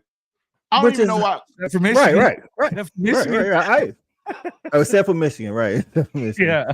Oh, yeah. That's how we said about it. That's exactly what we said about the 2012 SEC championship. We was like, whoever won this game was going to the daddy. Felt about Notre Dame. We're going to beat Notre Dame to sleep. Whoever played and Notre y'all Dame. went out there and beat them to sleep. I know. And I'm glad you brought up that SEC championship game. Thank God he caught that ball. Damn, bro. But that wasn't even the problem, Gretzky. The problem was Aaron Murray is running down the field yelling. I mean, he's signaling to clock the ball, but I don't know, Bobo, Mortrick, somebody told him to run the play like clock the ball. Man, that was the most beautiful thing in the world because I've seen that play 1,000 times. But the most memorable thing is you watch Mortrick's face, and then you just see Kirby jump up on CJ Mosley like, thank God for tipping that. And he caught it. All he had to do is let it hit the ground. Oh my God. But he a receiver, dog. Like Shawty tell you, hey man, the ball coming to you, you catch it. At least you try to. When we have a super chat, we stop for the super chat. Neil, thank you for the super chat. Hey, fellas, hope you're having a great show. Thank you, Neil. We are. It's been fun. We're busting Brinsky's chops now. I started, and now Coach I's all over him. So no. We had to talk about things that I am so grateful for. I am so grateful for that play. Okie Light was talking a bunch of crap about their softball team. They just went down in the first 2 games of the College World Series. Oh yeah. Shout out, hey man, I'll take time to shout out the Dogs, man. Dogs hosting a regional in baseball and won the first round, taking down Army. That's awesome. Hey, ugly win, whatever. Survive in advance, baby. Survive in advance. Oklahoma beat ORU as well. So it was a good Alabama in it too. We going for the natty. Hey, if the Oklahoma softball team, I mean, look, they're gonna win. They're the standard. Right. They're the standard. I mean, come on, bro. Water's wet, the sky's blue. Stop with. They're number 2, and Texas should win it, but they're already making excuses why they can't because it's in Oklahoma. If our baseball pitching could just be average or better throughout this, then we have a chance to win because our offense. So much for that home field advantage shit for freaking Oklahoma State. 0-2 and out. All right. Clown that guy is. That Mike White dude's a clown. He bitched immediately. Before he left Austin, he made an excuse to not come back with the title. So, hey fellas, it's been real. I gotta get out of here. You too, man. Yeah, I didn't want to come up here and say that and say all because of Shawty. Shawty started this shit and it went an hour and a half longer than we expected it to. No, we love Shawty in here anyways, man. Good stuff. We're just fucking with you. Because you know why? It's better. It's easy. We can talk shit and you're gonna be on delay. So we're gonna watch you. Right. Right. I didn't realize that he is on delay. He's on delay. Right. It's you ask him a question and you got to wait 15 seconds and then he hears it. So that was Listen, I was on my best behavior tonight. I've been chilling in pocket. This is for Joe Quesada. The brand has finally returned. Fuck your brand. All comes down to pitching. Hey guys, thanks everybody for coming in. Coach I, Fan Addict Sports. Hey, tell everybody how to find you. I'll start with you and we'll let Shawty go next and then Brinsky, and then we'll be out. That's right, man. Fan Addict Sports on YouTube, Fan Addict Sports on IG, Twitter, and Facebook. Y'all go subscribe. These fine young men will be a part of the Saturday Night Snap Count as we always do during football season. We're getting started early this year, June 22nd at 9 p.m. Y'all make sure y'all be there live, show up, wear your colors, all of that good jazz. Fan Addict Sports, man. Go subscribe to the channel, man. Shawty.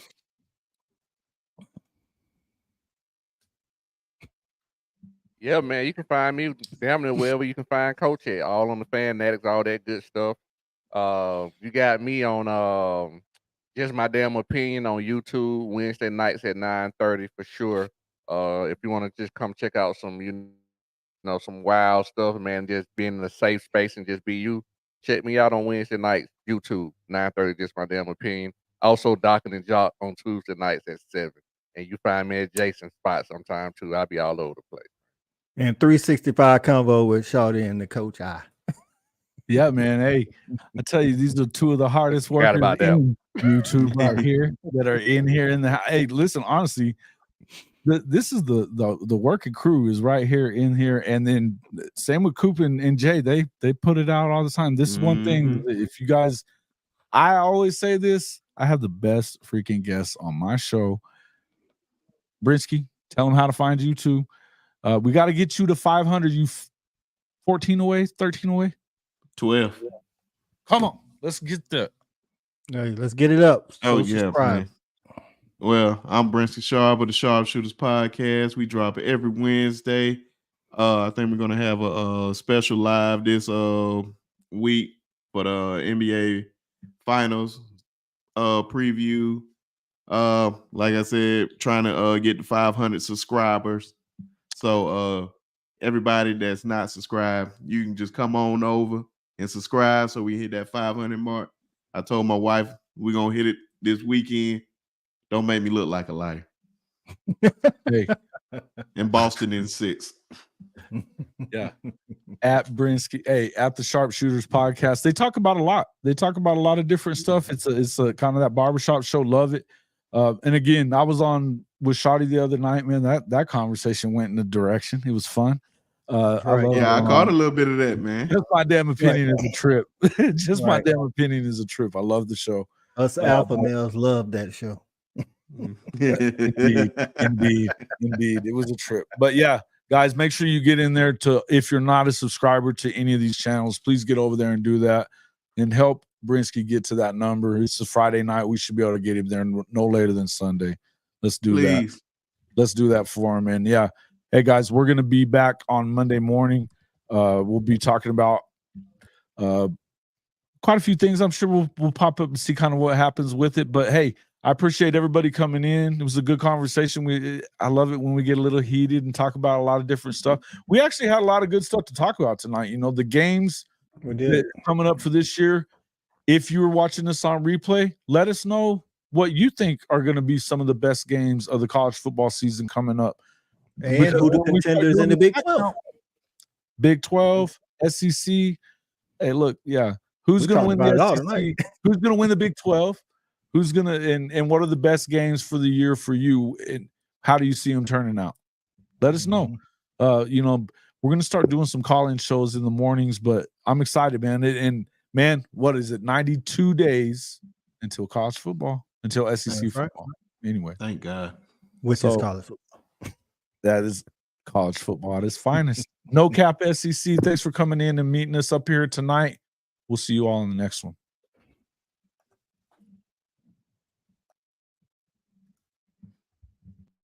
Oh, shoot, I hit the wrong one.